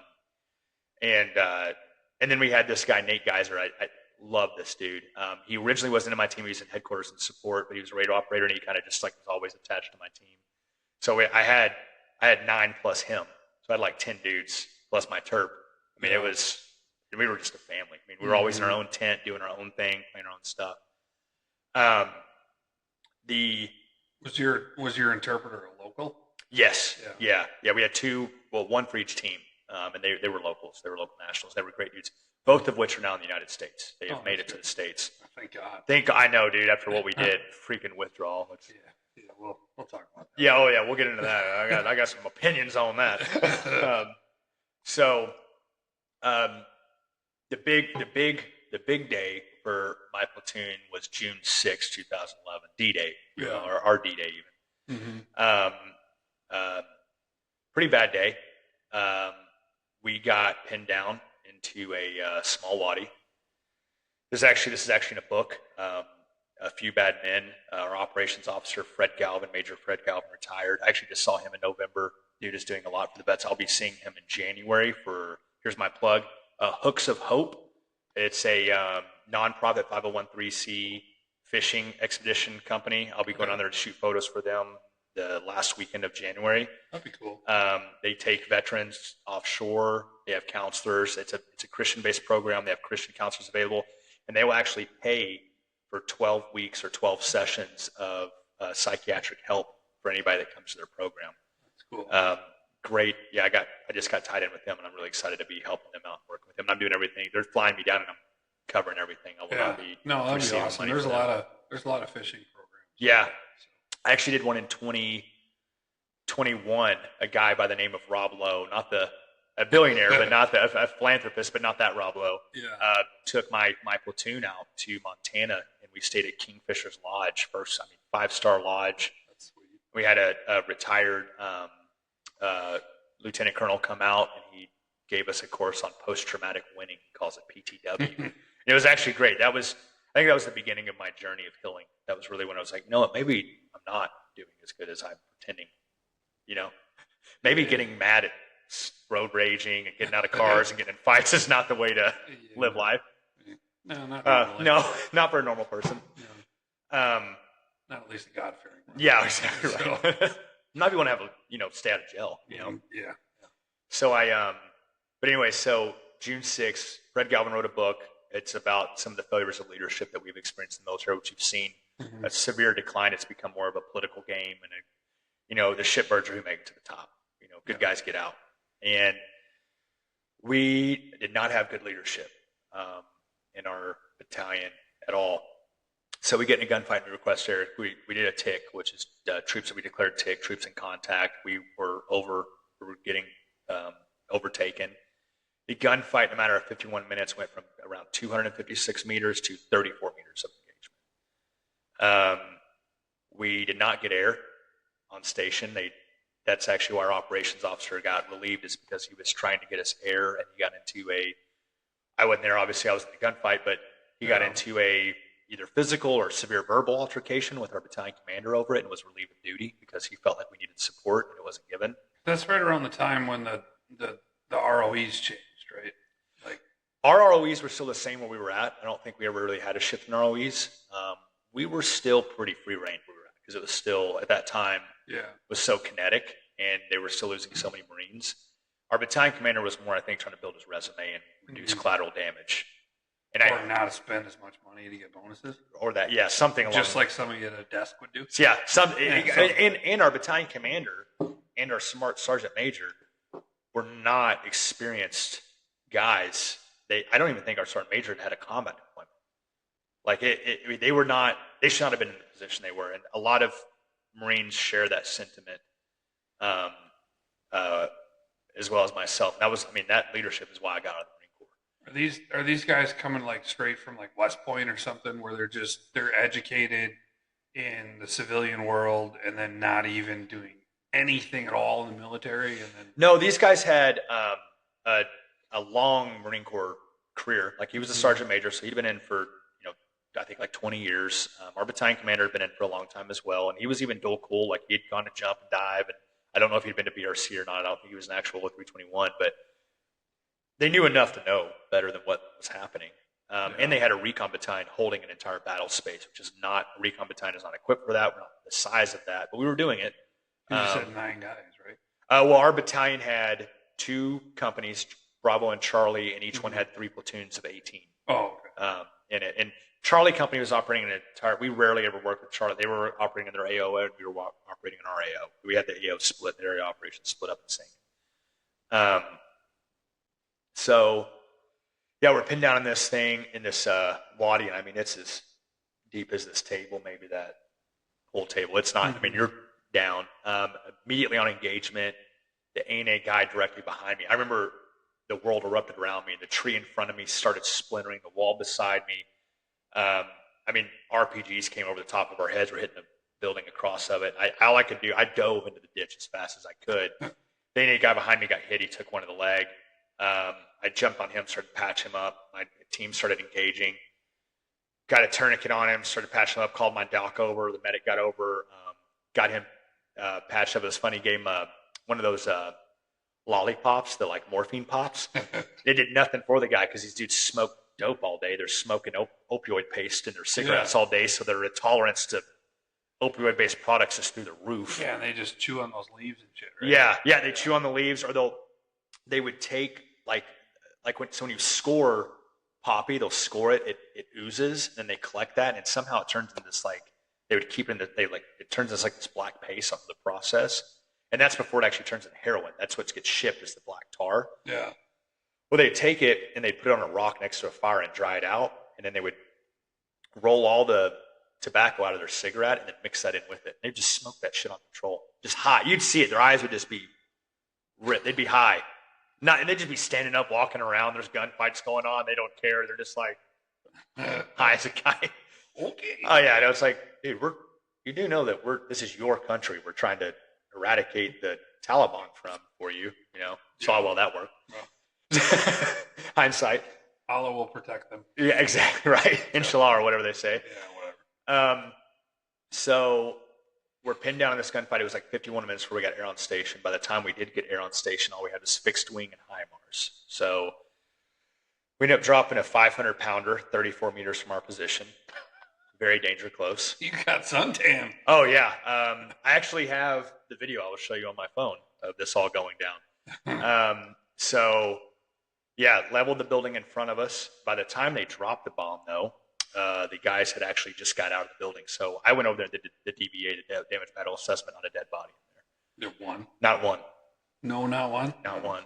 No. I mean, there might have been a dude that I didn't see. I mean, it was a mess. So maybe. Sure. But I saw no signs. And I know I engaged guys in that building. Yeah. Like I saw guys in the doorway engaging us. I saw guys engaging us from the alleyway. My team sniper shot a LOL rocket into an alleyway, engaging a guy, and set a hay bale on fire, or a stack of hay. Or actually, I don't think it was hay. It was those poppy stems. Set that on fire. But I mean, by the time it all happened, it was a day late and a dollar short, if you will. We got rocked though. I ended up with a TBI, a few other guys. There was 4 of us up in this corner. I know all of us got them. Several other guys did. Shout out to Chosen 8-4, my JTAC, for pulling in some great precision calls on that operation. We then dropped 2 HIMARS about 95 meters from our position, so all 3 drops were danger close. Mm-hmm. 36 meters. Yeah. It was a close beat. It was real. And in the video, though, you do see when the HIMARS dropped, the dude did get rocked because he got shot up through the cloud. You see his torso come up through the cloud about 200 feet up in the air. So, I mean, something, we've got somebody. And then is that you guys moving closer to them, or them moving into us? We were pinned down. Oh, like a little ditch. All of Team 1 was pinned down, and then half of my team was pinned down. The other half of my team. I mean, I kind of figured buildings don't move. But yeah. And they were able to. There was a lot of buildings and terrain between us. Mm-hmm. Second platoon actually picked up a group of guys coming at us and killed those guys. I know that. They were coming across a field that we couldn't see, just walking across the field towards us. And I know second platoon. Probably high as shit. Yeah, probably a bunch of high talibs. What the heck is wrong with engage these, but they smoked these dudes. Apparently, I didn't get to see that or be a part of that. But second platoon was holding our 6 for us. Charlie Company was up on an OP above our positions. They actually got the video I'll show you of the ordnance dropping, as well as the body getting thrown in the air for us. And yeah, that was a pretty terrifying time for me. I remember that day. And being pinned down anywhere is going to be terrifying. Yeah, and I remember me and Nate, the guy next to me, we were next to each other engaged in this building, and he went, "Oh, I'm shooting the berm," and he kept lifting up his rifle. No, dude, he was taking rounds in the berm in front of him. And I remember grabbing him. I was like, "Get down, bro!" I was like, "You're getting shot at." And then you've got the hero of the team. We'll call him Dave because he's still operational in the Special Forces community. He went over to the Army afterwards and went to Special Forces. He was my bulldog. I mean, I had to keep that dude on a chain because he would run into the fight. I mean, I remember looking up above him, and he's directing the saw gunner. And this dude is who should have been the team leader, but he didn't want that. He didn't want that shit. But he just wants to be in it. Yeah, I was good enough at brown nosing. They were like, "We'll make James the team leader because he can talk good." He's fine. Yeah. So I remember just seeing him. He was just like up exposing himself, engaging targets, and Bunkley was still working on this guy. And I remember Nate and I turned around and I saw this red flash. It was the tail of an RPG, and it hit. I to this day I have no idea how our medic didn't get hurt. And sometimes I will relive that incident in a way it didn't happen. Like my brain will replay it, like what could have gone wrong. But I remember that RPG smacking the wall, feet above his head. And him just like, dirt and tree and debris landing on him, and him like, and Nate and I just like, holy shit, How are you still alive, bro? And that's like, and that's what's funny about gunfights. Like, it wasn't like we were fighting for 51 minutes straight. It's like you would get in these, they would move, it would lull, and then the engagement would pick up, and it would be like just this insane exchange of fire, and then it stops. Yeah. And then there's a little bit of fire, a couple of pop shots, a couple, sniper attempt round, or I don't want to give them the credit of just calling him a sniper, but a precision fire attempt. Well, unless it's the Kurds. Yeah, right. The Kurds were yeah. Oh, yeah. I got to work with them too in Iraq later in my later career. But yeah, so ended up taking us like 6 hours to get off the X total. That's a long freaking time to be in a hole. Yeah, we moved out. I remember that night we were all so exhausted, and the adrenaline of that. The adrenaline dump that took place in that gunfight. So we get out of there, get our casualty medevaced, get back to a patrol base, which was not a patrol base, set up a makeshift PB in like a guy's compound, waited for extract, and then that night around midnight or so, I think we got extracted. But after they dropped the 500-pound bomb, it stopped, right? After that, it was done. And I remember I moved up to where started positioning my team to security positions so that we had a little more cover. Oh, and during this gunfight, forgot about this. We're calling in air, and I am lost comms with my Bravo element. So we would break my team up. Alpha element was 4 guys, and Bravo element was 5 guys. So a lot of times when I would patrol through bills, and it was just my team organically, so it's just like, and a couple A&A guys, I would break my team up into 2 elements. That way, if I get in a gunfight, I've got support by fire from them, and that would happen often. And you look like a much larger element that way, rather than just all being together. So it's called satellite patrolling. So I've got one team patrolling here and one offset. We're just always aware of each other's movements and AOs, and I can set them in a building when I patrol around here, and we can move each other. These dudes are like 150, 200 yards behind, 200 meters behind us. through buildings and terrains between us, and I have no idea what's going on with them because I've lost comm. But we have to know their grid before we call in air. And so me and Nate rucked up and took off. And this isn't, I mean, like the gunfight's still going in and out. Yeah. And I mean, I was just a ball of adrenaline at this point. And we're running back through the buildings and stuff and kicking doors open and clearing. And we get back to almost got killed this day that way, aside from the Taliban. I kick open this door to this garden to where I think I left my team, where I assume they are, because I'd left them on the outside of the building, but I couldn't follow that same path because I was exposed to our flank, which was getting engaged. So I had to go through the little buildings, and they were cleared out already. You know, like we should have known that before, because when we got to the town, it was cleared out. Like, you know what that means. And I kicked this door out and blew he was actually not a recon Marine, but I brought him to my team because he was just such a good performer. And he went to BRC and became a recon Marine after this deployment. But he was one of my designated marksmen. He ran I forgot what gun he ran. I think a SAS. So it's, or maybe it was I don't know. It was a 7.62 gas gun platform. Yeah. And I kicked the door open and I forgot to yell blue, blue, blue, like, or challenge and pass him. And he just raised his gun to me and he was like, "Oh, James?" Damn, dude. I was like, "Oh, sorry, bro, I'm wired." And jumped down next to him, tried to get the radios working, couldn't get the radios working, got their 9-digit. I was like, "Listen, we got to go back, get this 10-digit, sorry, not 10-digit, back to our JTAC to Chosen 84 so they know where you are." So we get the number, run back, we get back and realize, me and Nate, in the height of how our adrenaline dump, we could not read what we wrote down. Whoops. So we had to haul ass back, run back. This time it wasn't so bad. This time I was like, "Oh, I know our route. I know my path, whatever." Yeah. Got back, got it again, return, they call in air. We get our ordnance dropped and all that. So that night we get evacuated, we get back. We had no idea that we were supposed to get TBI screeners. Like, we should have been flown back to Leatherneck and got TBI screeners immediately. Yeah, shit was blowing up around your head all day. And we didn't. And I'm very lucky. I feel like speech didn't get affected that much, but for sure I've got some memory lapse issues, some small, like, neurodiffusion issues. Some of my fingers are messed up. They did some tests down in Chicago. They do all this stuff. Yeah. A decade later, you know, got sent to Atlanta, the Shepherd Center, got brain scans and all that. Which Shepherd Center is great if you're a veteran with a TBI. Shepherd Center is a nonprofit that will take you in and they'll take all the paperwork they gather on you and they'll submit that to the VA for you for your claims and stuff to help you out. Oh, yeah, they're great. A lot of people out there will help vets. Problem is vets sometimes don't want help. Yeah, you know, that's, you know, a lot of time. And I didn't for like 10 years. I didn't go to the VA. I didn't want any. You know, I didn't want anything. And you're still indestructible. Yeah, I thought, you know, till 2020, 2201 rolled around and my world came down on me. And I was like, "Oh man, I need help."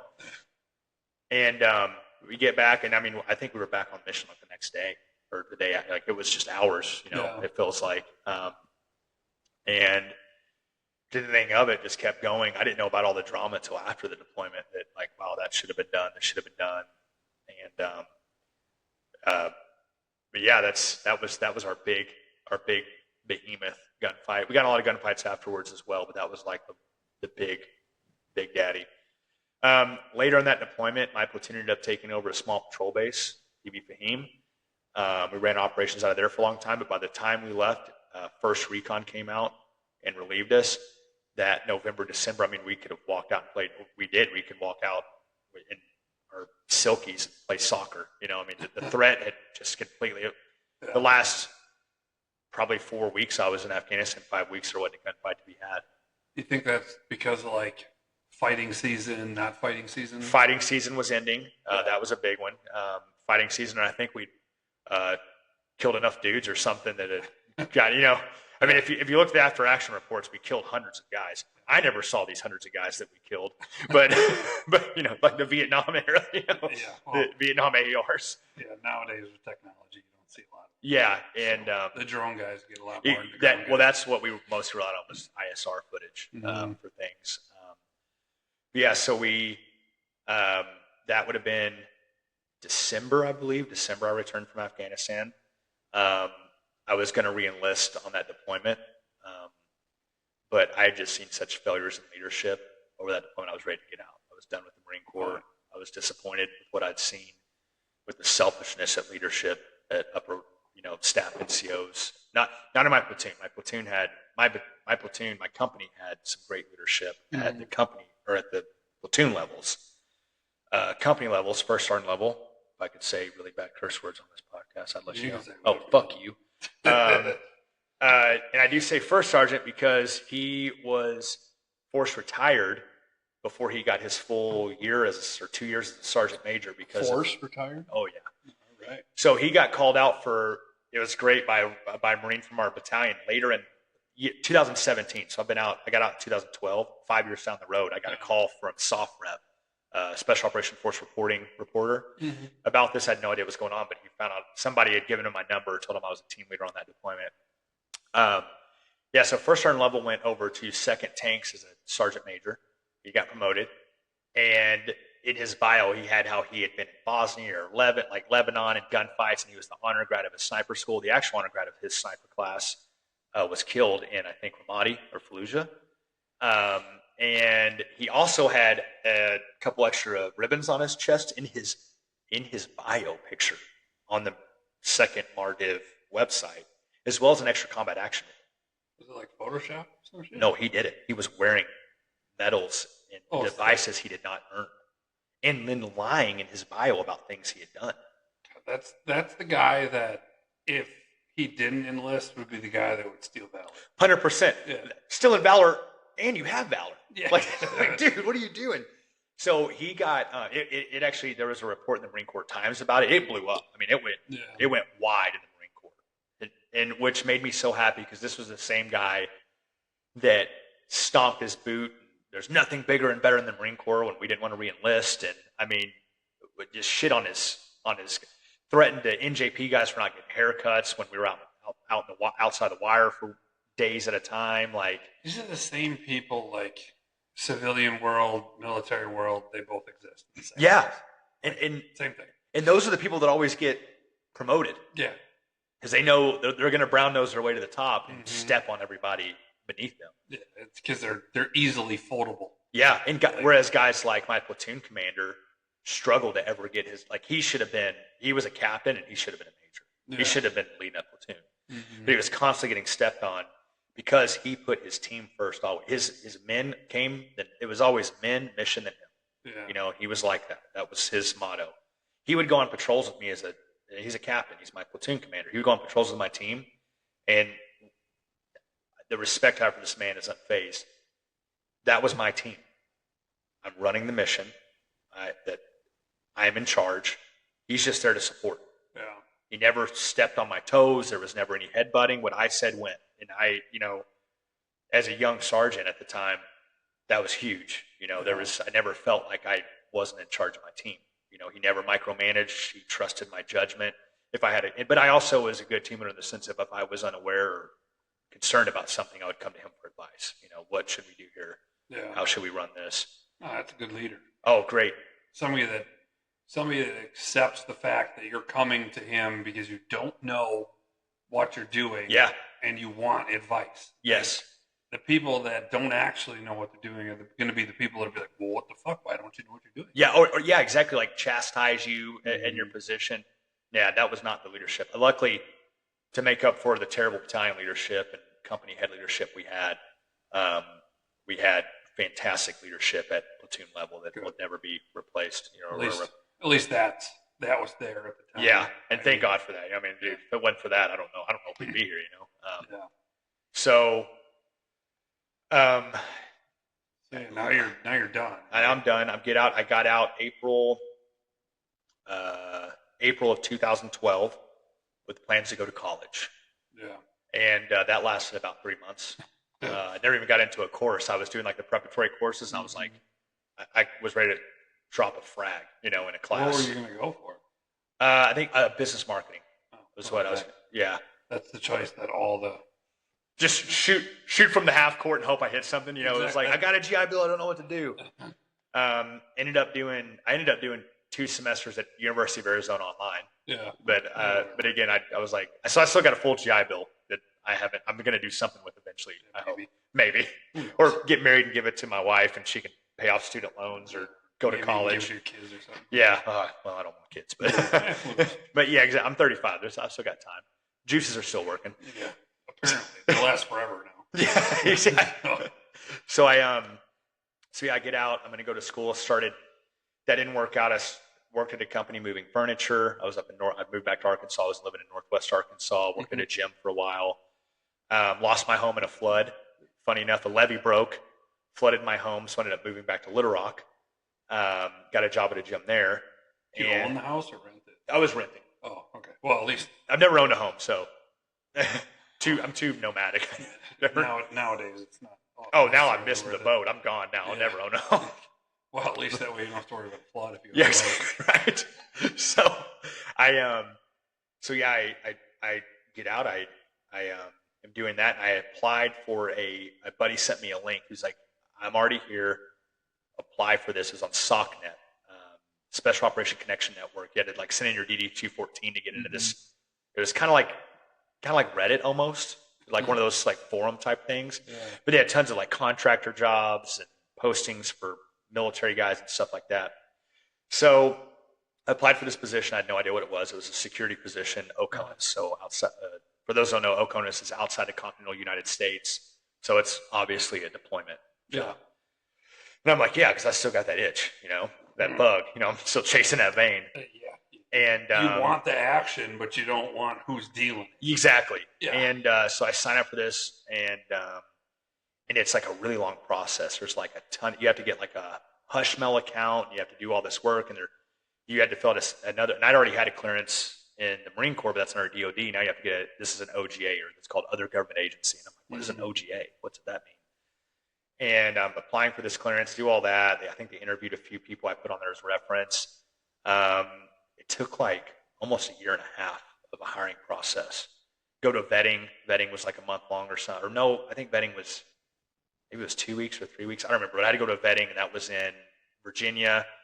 And I remember I get there, and the guy that answers the door to the team house, his name is Oz. He's actually on TV. He was a former SF guy. He's been on a couple of TV shows like hunting rhinos and stuff now. Or hunting rhino poachers. Oh. And I remember he had a tattoo on his neck that said, it was like the though I walk through the valley of death. I showed him that one. I'm like, this dude's like 6'3", jacked and tatted. I'm like, and I'm just like 22. So I'm still like, I've been to war. But I'm still like a kid, and I'm like, oh shit, I'm at the wrong place, And get in, do the vetting. I remember I think only 7 of us passed the vetting. I remember there was an Air Force guy there, and he failed the range qual. The range quals were pretty tough. The shooting qualifications were pretty tough. And so I get in there, pass that qual, and I get hired on. And at the end, I find out who I'm working for. It's going to be the CIA. And I'm like, oh shit, dude, I'm going to be working at the agency. I'm going to be Jason Bourne. No, I'm a security bro. So I ended up doing, essentially I was on a security department for them, if you will, or an organization within the agency that I don't know how much I can say here. I told you that before the podcast, so I'm going to try to I just want to say, I'm not Jason Bourne. I'm not a badass. I'm not trying to Tim Kennedy anybody. I don't know what I can and can't say about that, but I'm pretty sure I'm not supposed to say that I was there. So what is the guys that over in Benghazi and stuff, they're GSR, right? GRS. Yeah. So I'm a little bit dyslexic. So we'll say like that. We'll leave it at that. This is how I explain it to people. I'm like, you ever watch Jason Bourne? They're like, yeah. I'm like, so the guys that he knocks out like 6 of them at the gate? I'd have been one of those guys he knocked out. So yeah, I do that. I deploy back. I was in 2 different areas of operation. I was there for 7 years, deploying 2 to 3 times a year for about 7 years nonstop. So from 2011 to 2020, I went to the Middle East every year except for 2012. Jeez, man, so very high deployment tempo, which is not uncommon. But the money was great, and there wasn't as much bullshit as there was in the Marine Corps. Yeah, because they're saying anywhere from 100 to 125 a year, and you're only working a quarter of the year. I was doing 6 to 8 months a year overseas. And I was making 6 figures. Well, 6 figures. Yeah. Good 6 figures. Yeah, and spinning it as fast as it hit my bank account. Yeah, that's what everybody I've ever heard that does it. That's what they do. Yeah, everybody. You're no different. And I had the cream of the crop. I mean, most guys, they go to WIPS first, which is State Department, Worldwide Protective Services, and they have to do some time there. I had good buddies in San Antonio. Center Mass, if you like guns, look him up. He makes insanely cool guns. He's an artist. He's built me 2 for my birthdays, 2 Glocks, a 19 and a 43. They're pretty bougie. I'm not a Glock guy. Oh, I'm a big Glock guy because I'm a lazy fuck. You know, I got into FN and Canik. Oh, well, you're fancy. You know, that's bougie. You know? Yeah, well, I'm also never been in the military. So I like the looks over functionality. Apparently, I had my team sniper Dave. He would say, when you build a gun, it's all about CDI. Chicks dig it. All I know is everything I've built works. Yes, and that's what matters. That's what matters. That's all that matters. I've got a couple ARs, but all I have is Glocks. Other than a revolver and like a Ruger, I've got all Glocks. My wife painted my EDC with a bunch of robin egg blue and stuff. So like Cerakoted it. Yeah, it's hilarious. Oh, that's sexy though. So that's what my buddy does down in Center Mass. He builds like custom guns, replaces all the internal functions, triggers, slides. And I'm not like a big gun nut as I should. I say that now. My liberal friends would be like, "You have like 16 guns. You take a shield. What are you talking about? You're a psycho." I'm like, no, trust me. I'm the PG version of what you think is scary. I just like them. I like them. I have friends who are like, they've got their own ammo loading stations. They've got their own gun. Like they shoot nonstop. Like Derek. Derek would be one. I grew up with them. I always had one in my hands. Yeah. Like my whole life. So it's like they're part of me. And the fact that I didn't even remember that I had this. And I'm appendix carrying right now. Like it's digging into my nuts and the barrel is pointed at my dick. Yeah. And I didn't know I had it. That's where trigger safety comes into play. That's like, okay, it's so part of me now that I don't even. It's just there. I don't even know. I'll be honest. I've become so complacent since moving to Wisconsin, living in Delavan. It has made me such a soft man in that way. Like, and you shouldn't though. There's so much weird shit. Well, me and Chad, Chad at the gym. Yeah. So me and Chad at Caliber were just talking about this, how complacent we've gotten. And I'm like, especially with everything going on right now politically and the Trump V-bid and then I'm like, well, it's time to start carrying, maybe get some rice and beans. We'll get into that. Yeah, we will. But it's a part of my life now, especially like you don't have kids. So like if you had kids, then it all of a sudden changed your whole perspective. Oh, I imagine. I get pissed at my wife for not bringing her firearm with her. Yeah. Like, I'm like, seriously, you have every means, you have the training, you have everything. Bring the damn thing with you. Yeah. Like, you have no reason not to. It's better to have it, not need it, right? Exactly. That's what all the old people say. Always. It's walk around softly and carry a big stick. And I am for sure guilty of it, but that's changing. That is changing. Well, again. you can lay on the floor and scoot around and ask for people to hop on you. Yeah, get in my guard. Get in my guard. I do jujitsu. You want to fight?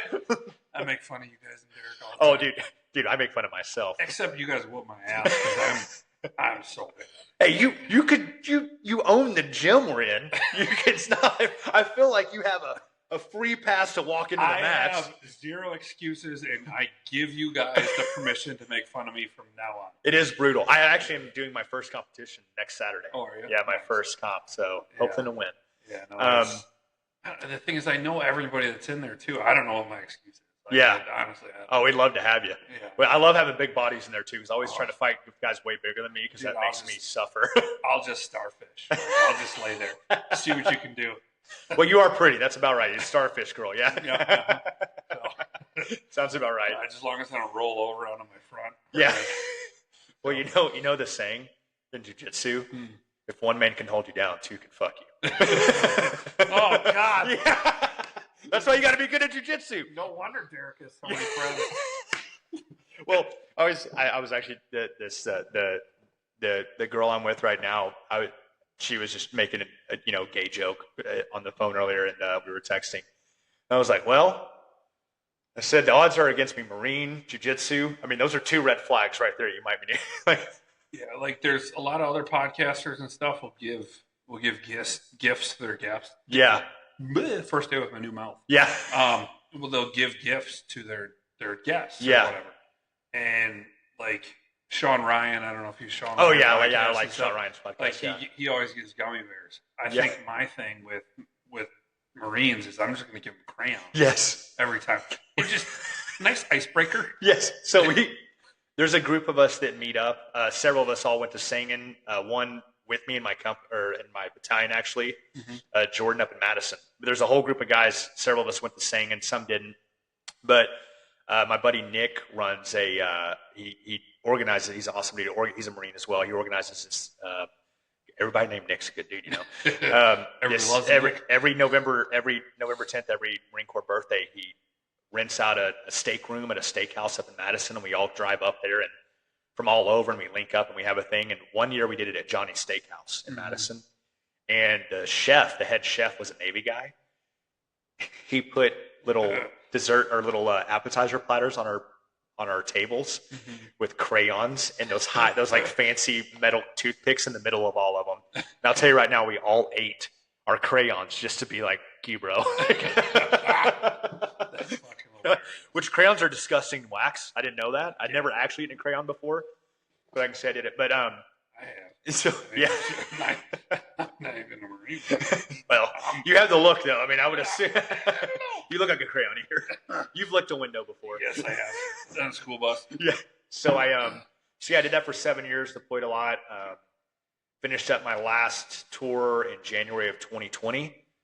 Came home. I had entered into a relationship with a great woman at the time, and upon mental health and all that stuff, I ended, unfortunately, a lot of my mental health issues came back to me that year, and that relationship faltered, which is good because where I am now in life, I realized she was not the woman for me, but she was the woman for me at that time. Yeah. She turned a new chapter. She was very much, she exposed a lot of the issues that I think I had going on. God puts those women.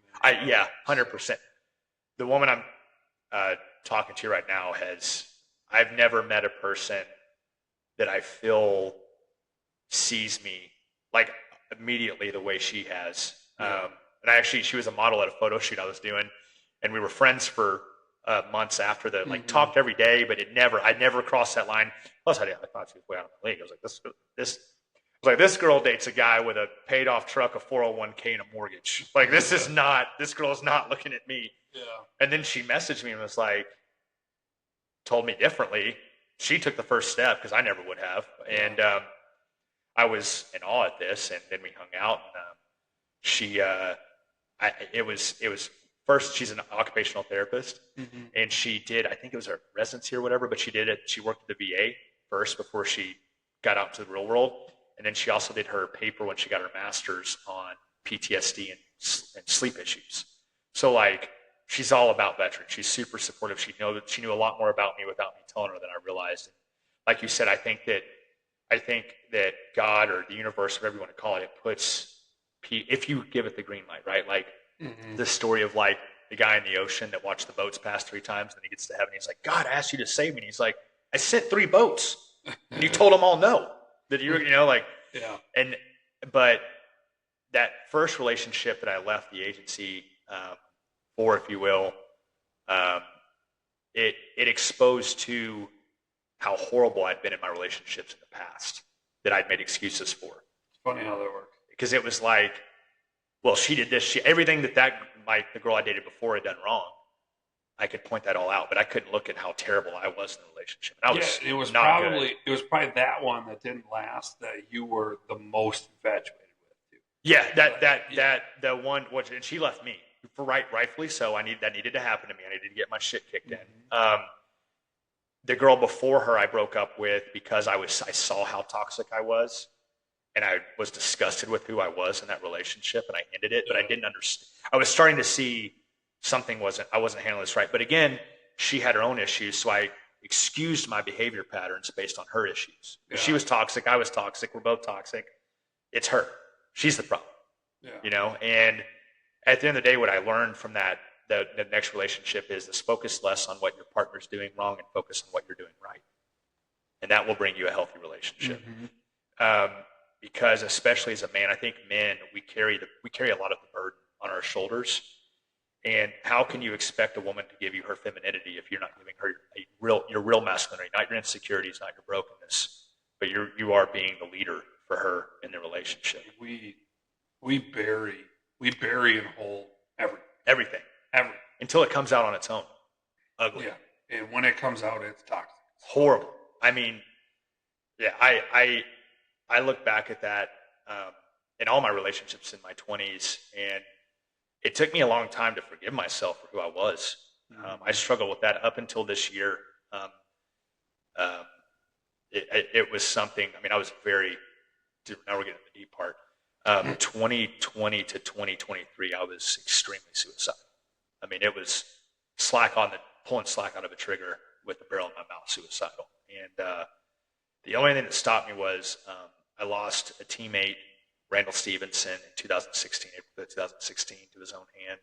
I took him on his deployment to Afghanistan in 2011. And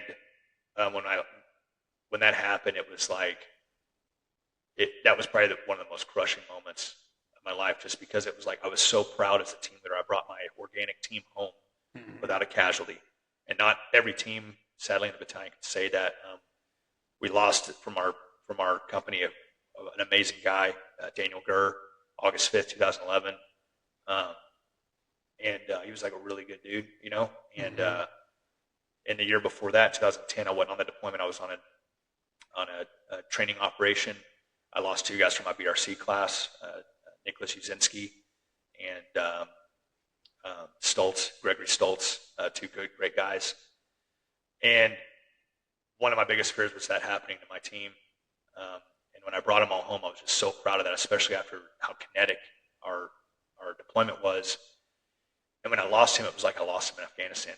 Yeah. You know, and I'm still close to his dad. I talk to his dad 2 to 3 times a year, have every year since 2016. And that's like the connection I still have with that guy. But that man, Steve-O, kept me alive those years because it was close. I was ready to go. And when I lost that, and me and that girl's relationship was on and off again for 3 years, one of those. And when we finally ended it in February of 2023, it was like she was kind of my identity when I left the agency. It was like, I'm 18 years old. I'm a broken kid from a broken home, very little guidance. I joined the Marine Corps. Marine Corps' daddy, not a good dad. That's a, you know, toxic dad, right? The military world, especially in combat and arms, is a very toxic world. As my buddy Luke in Texas would say, hard looks boulevard. You know, everybody's wearing a shield, a mask of masculinity. And I tried to wear that for a long time because I wanted to be such a man. And sorry, I get a little choked up over this stuff sometimes. Oh, it's good. Take your time. But I want people to know this because I know a lot of guys struggle with the same shit I did. Yeah. And when we ended things in February of 2023, it was like that was the last thing I had to hold on to, which isn't healthy or fair to that girl either. You know, I realize that now. That's not love. It's an attachment style. It's coping. Yeah, it's coping. And she was home because when I left the agency, it was like that was Neverland. You know, like I'd left the Marine Corps, didn't deal with those problems, went straight to this. And then I'm deploying nonstop, so I don't have to deal with the issues that are going on because I'm constantly deploying. I don't have to I'm busy, I'm working, and probably adding more to the plate. And when I lost it, I was like, I lost my identity. I'd always been a guy with a gun. Yeah. You know, that was my identity, and that wasn't anymore. I didn't know who I was.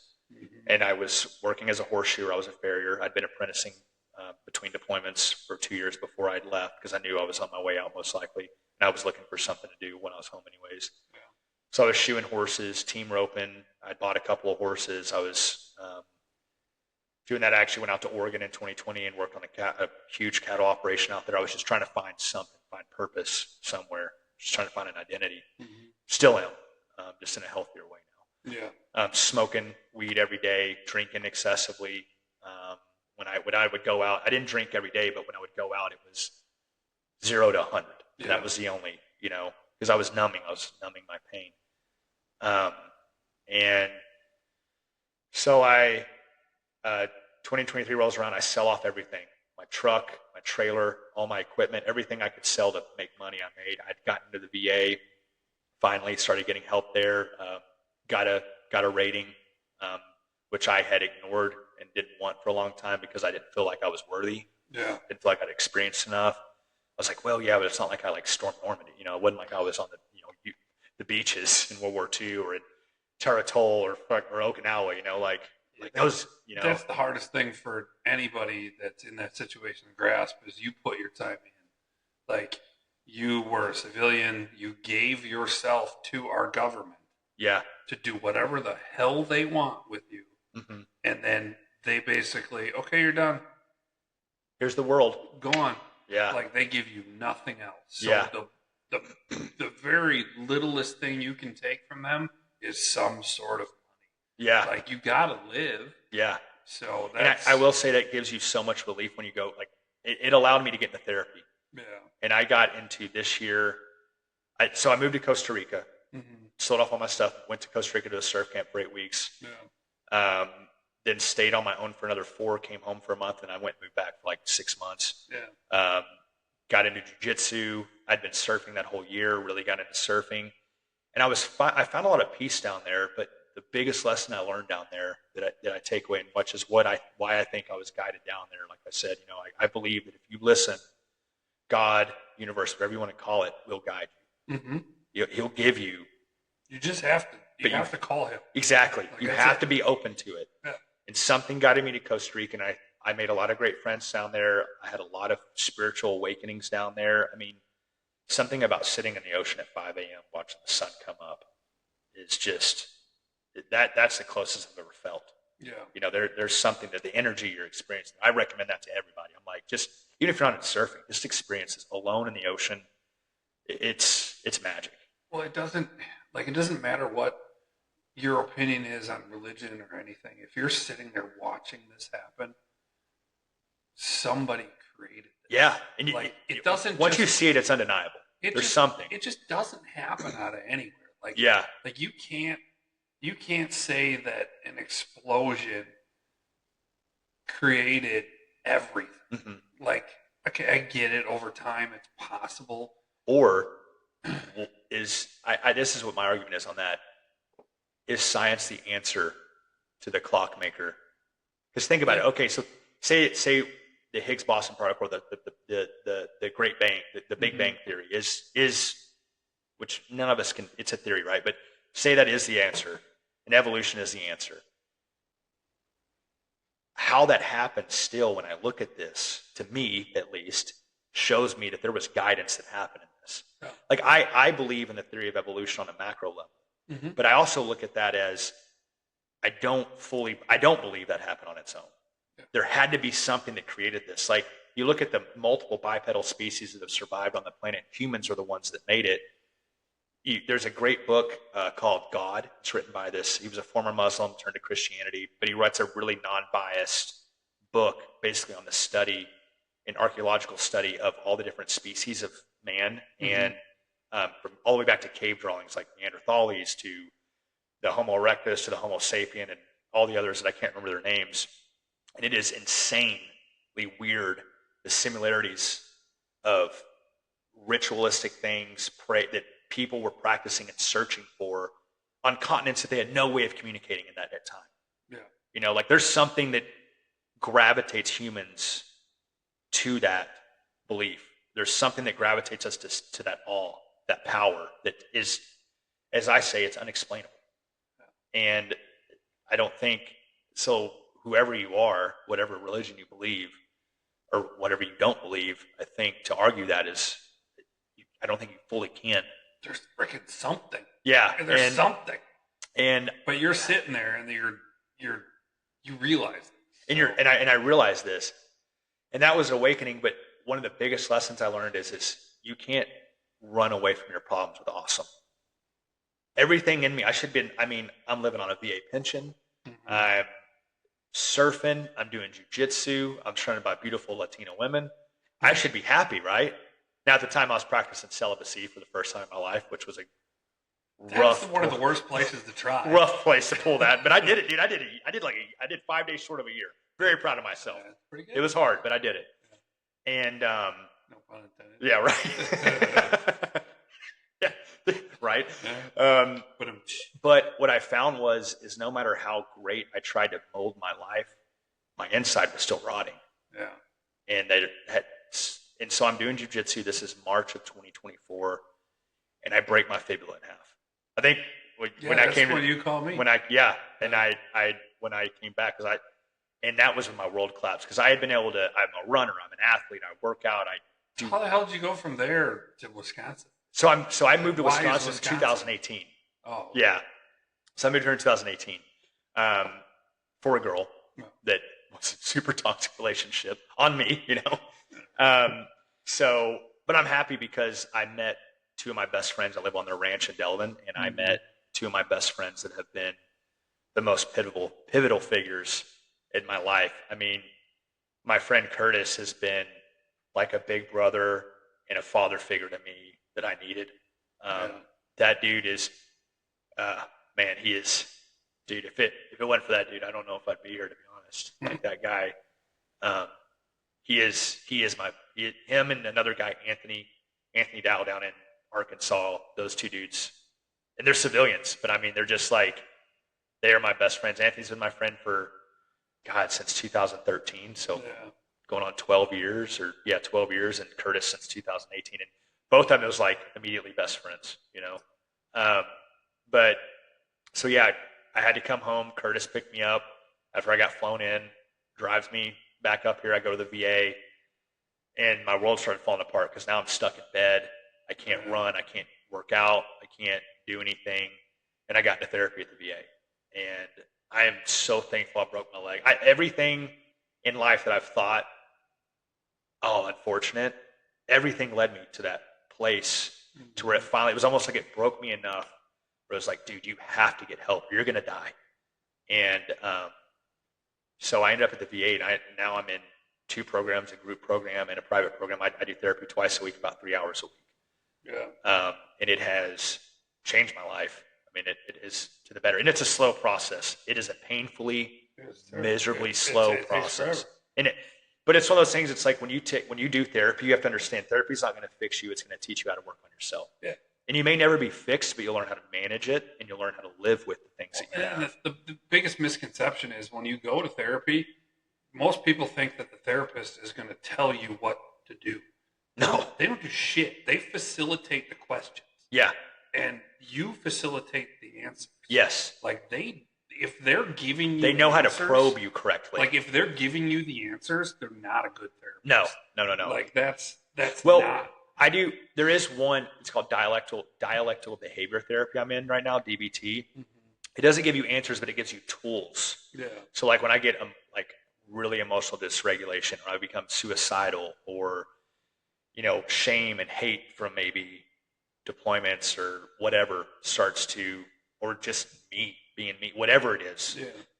My anger, my elevated moods, operator syndrome or whatever they call it. There's a great book about that comes out in me. It gives you the tools on how to manage these. Yeah. I mean, I have a notebook this big, and they make us do these, and it's ugly, and I have to do a journal every day. I mean, it is. Even now, I don't like it. I mean, I'm not. Yeah. I'd rather just do what I was doing, drinking and partying, like where I was numbing myself. But that's not the answer. Like, listen, did you ever see I think it was Sean Ryan that interviewed RFK. Yeah. And then he was a massive heroin addict back in the day, and he's a big believer in the 12-step program and stuff like that. And he's like, the biggest thing I took out of it is I have 40 tasks to do every day. Yeah. And as long as I do those 40 tasks, I'm good. I stay clean. Yeah. You have to have something. Yeah, and it's all part of that. It's like, keep a journal, do this, make a bed.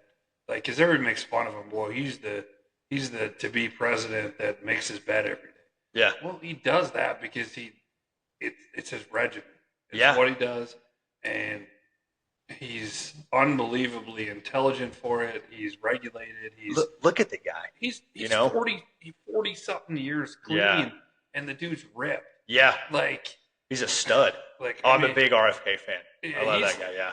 I mean, 90% of the stuff I like. I agree. There's something, but that's anybody, you know.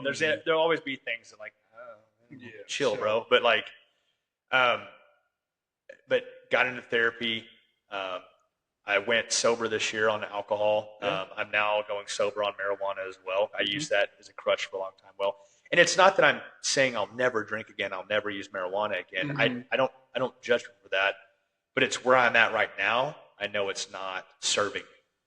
I think the real power in that sort of stuff is the ability to regulate, not the ability to completely sustain from it. Yes. Like I think there's way there's way more to be said about people that can drink with regulation and casually do that sort of stuff over people that just completely cold turkey. Because people that are completely cold turkey and have to never touch it again, they actually have a problem. Yeah, and they're fighting a demon they're fighting demons that are they look at a bottle and they want it. Yeah, you know? like that's in their DNA. Like, I mean, they literally, like, Satan has a grasp on your spine. Yeah. Like, it's the people that can have it and not need it. Yes. So. And I'm lucky enough I am that person. I've never been dependent on alcohol. I mean, I've had my moments where it was like I was depressed and I leaned into the bottle and this and that. But I've never been just been a drinker all the time. And I mean, I'm an athlete, like, as a 35-year-old man. So, like, alcohol now affects... You weren't an athlete until you made it to the military. Right, not before, for sure, for definitely. Yeah. And I would argue maybe it was after that I really became into my athletic prowess. But, you know, especially, you know, as a grappler in jiu-jitsu and a practitioner there, I just didn't see how it was serving me anymore, especially with me coming up in competition season and wanting to compete heavy this year. And honestly, I've never really enjoyed the taste of alcohol other than wine. Like, I like red wine or I like a nice Coors Light. I know it's a shit beer. I like it. I'm from Arkansas. It's beautiful. It works. Yeah. It does the job. It does the job. I like it with a steak. Yeah. But, and I was just talking to this girl the other day, like, I'm not saying I'll never touch it again, but I know where I am right now in life is not a place I need it. Because I know I would abuse it right now to numb and cope. But I know down the road as I heal, I can enjoy a beverage at it. You know, I don't have an issue with that. Or have a smoke with my friends. We watch a movie and chill out, you know. So, but yeah, I did that. And I've been doing that since, I think April, May is when that all started. VA was hard to get into therapy. It took months. And I see now why we lose so many veterans, because you have to be, like, determined to get help. Well, and then the biggest bullshit thing about it, therapy in general is, I don't think, I could be completely wrong, I don't think the VA has, like, an online therapy thing. They do now. They do. That's new though. That's been since the COVID era. Like, my sessions, because Madison's an hour away from me, my sessions are always online. I do Zoom calls. Yeah. Usually on a Tuesday, I'll do a private one with my counselor or with my therapist. And then on Thursdays, we have a group therapy session. I mean, do you think the online stuff is as effective as the in-person? I think it depends on who is on the receiving end, right? For me, it's been very beneficial because I don't enjoy showing the broken side of me. I'm great at masking. Yeah. This year, I think I shocked a lot of my friends when I had a mental breakdown, or last year, 2024, so bad that my buddy's wife had to drive me to the VA. I was on the side of the road, complete mess. I thank God, instead of reaching for the sidearm, I reached for the phone for the first time. And I called and I'd been seeing a single therapist for a few weeks. I called her, told her what was going on. She's like, I'm calling the sheriff's department. You're coming to the VA. And I was like, no, please don't do that. She's like, James, it's okay. This is normal. This happened. You know, that's the big thing is, like, you're not alone in this. Yeah. A lot of dudes in your position that have been through less, been through more, have been right where you're at. And that's okay. But do you want to fix this or do you want to keep suffering? And me, I want to keep suffering. Suffrage is where it's at. And then I remember I texted my friends, Katie and Curtis, we have a group chat, and I was like, I think I need to go to the hospital. Something's not right anymore. I can't. And I was so good. I was always the clown. I was always goofing off. But inside me, there was a lot of pain that I just didn't want to show because I'm a recon Marine. I work at the agency. Like, I'm a horseshoer. I'm a cowboy. Like, I'm supposed to be a man. Yeah. And I'm not right now, but I am. I'm just a broken. We all just bury the shit. Yeah. Like, we just bury it. Bury it. And it'll bury you that way. You bury it, it'll bury you. Mm-hmm. And so I got taken to the VA and dealt with that weekend. And that's when they got me in another program. And since then, it has been I'm not going to say all uphill because that's not the way it works. And I'm not going to blow smoke for people. Yeah. It's a fight. But you have to look at it like that. Like, my friend once said, "Are you a man or a mouse?" to me when I was having some problems. And that stuck with me. And it's true. Like, this is just another fight. That's all it is. It's another gunfight. You're not. I mean, there's so many people that hear that from. Like, it's crazy. Like, man or mouse. Yeah. Either that or it's like with the Ranger guys. It's get your fucking head back in the fight, Ranger. Get your gun up. And that fight, sometimes that fight isn't the rifle. Yeah. Sometimes that fight's the demons in you. Yeah. No, it's not. It's not a physical rifle. Yeah. It's just get the fuck back in the fight. And I think too, we live in a world now where the victim mentality is heavy. Yeah. We see that. And it's easy to just succumb to that. Isolate yourself, become depressed, start drinking, eat like shit, don't work out, which that all makes it worse. That's just, you're just putting salt in the wound there. And then I called you as well. Hey, I'm looking for a gym, talk to you. And you guys, PVM is, a godsend to veterans. I talk about you guys all the time because, what you guys do for us. If you don't know, if you go to PVM based on what your disability rating is what they take away from your what you'll get charged on your membership. And Caliber Martial Arts does the same thing for us. Yeah. That was one of the big things with Derek. I'm like, if you're going to partner with me, you're going to follow my pricing structure. Yeah, and he does. And he's a male role model in my life that is huge. Him and Buckles, the black belt there. Yeah. They both, honestly, all the jiu-jitsu has been the best thing that's happened in my life, undoubtedly. And I know a lot of guys say that it's so cliche. It's like every white belt with a half a stripe. It's like, it's the best thing that's ever happened. Naked dudes. Yeah, they're just rolling and sweating on each other. But, there is something to be said about mutual suffrage. Mm-hmm. Jiu-jitsu sucks. It's a brutal sport. People that watch it, you don't know how painful of a sport it is unless you participate. Sure. I've shattered my leg doing it. There's so many people that are like, this is broken, this hurts. Like Derek with his shoulders. Shoulders are shit. Like, he'll still destroy me. He'll still wreck me. He'll fucking Jamie. Yeah, and Jamie too. Jamie's insane. Jamie's another great guy. Went out of his way. He helped me frame out this whole basement. Really? Yeah, that dude is nothing. Dude doesn't know me much from Adam. I've met him a few times when he's come up to the gym from down south where he lives. I was having some problems a few weeks ago. I still struggle, and now I'm at a point where I feel comfortable sharing that with Derek. But that's my thing is we all hold each other accountable in that gym. Hey man, where are you at? What's going on? And I'm there 5-6 days a week. I train. I'm always there. And there was a few weeks where I was about 3 weeks where I was in a hole and I couldn't climb out of it.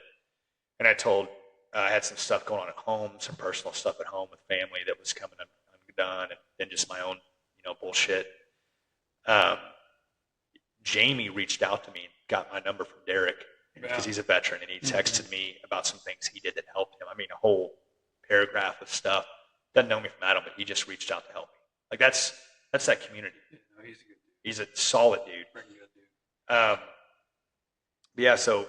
But I came to PVM, freaking started working out again. I remember I was in there in a cast and a boot. And people were like, what is this dude? The psycho. I'm like doing bear crawls with one foot in the air. Got into jiu-jitsu and I called Derek and I was like, hey man, when I got there, I saw that y'all had jiu-jitsu there. I didn't even know that. And I was like, I called up Derek and I was like, hey, actually I think I went into the gym one day and I was like, hey, I did jiu-jitsu. I just broke my leg in Costa Rica doing it. I'm in a I just got out of a cast. I'm in a boot. I'm going to be in this for months. Yeah. Can I just come on your mats? Can I just be here? I know I can't do much, but I just need to keep the routine of showing up. Like, this is important to me. And I was a little concerned, like that, a gym would be like, you are an absolute liability. You will not be here. And he was like, absolute, didn't question it.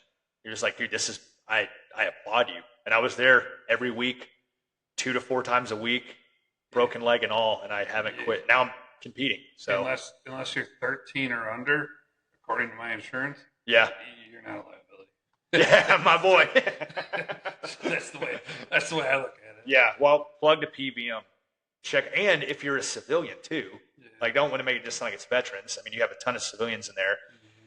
It's the only gym in the area that has the equipment it has, from hammer strength, deadlift platforms, weighted sandbags from 80 pounds to 350 pounds, Atlas balls. I mean, you guys have it all. You name it, you can train it there. Yeah, and 24 hours. You get a scanner. You can come and check in anytime. And you've got cold plunge. So, I mean, dude. Well, cold plunge is gone now. Oh, okay. Well, it's right behind you. It's like right here right now. Genius. Because a stupid chiller kept breaking. So now it's just a giant cooler tub. Yeah. So. But I mean, you guys have so many amenities, and you can check in. I mean, you can come in at any time you want. I haven't had to use it yet, but I think the safety net of knowing if it's 2 a.m. that I have horrible insomnia. If it's 2 a.m., 3 a.m. and I can't sleep, I know I've got a gym I can go to and thrash. Yeah, well now we switched to a new billing company. So there's a sign outside on the door that just has a QR code. You scan it, you click a couple buttons, the door will open for you. Oh, okay. Like you'll be able to pay everything. Oh, really? On that? Yeah. Oh, that's awesome. Day pass, sign up, everything. Yeah, I've been trying to get my buddy to come over for a long time. Like, dude, this gym is I'm like, guys, this gym is I literally have made it so easy for you to spend money. It's not even. That's a good business model. And like your competition, I'm not going to say names on here, but the one up the street. I mean, me and my buddies, we call that the tennis gym because it's like, it sucks. Walworth County, man, it's just not a. It is what it is. Like if I was into like tennis and pickleball and all that sort of stuff, I'd go there. Yeah, like that's not us. Like, but that's not. There was no place for there was no place for to get hardcore. There was no place for dudes to thrash in this area. I wish we could have stayed here in Lake Geneva, but it just didn't pan out.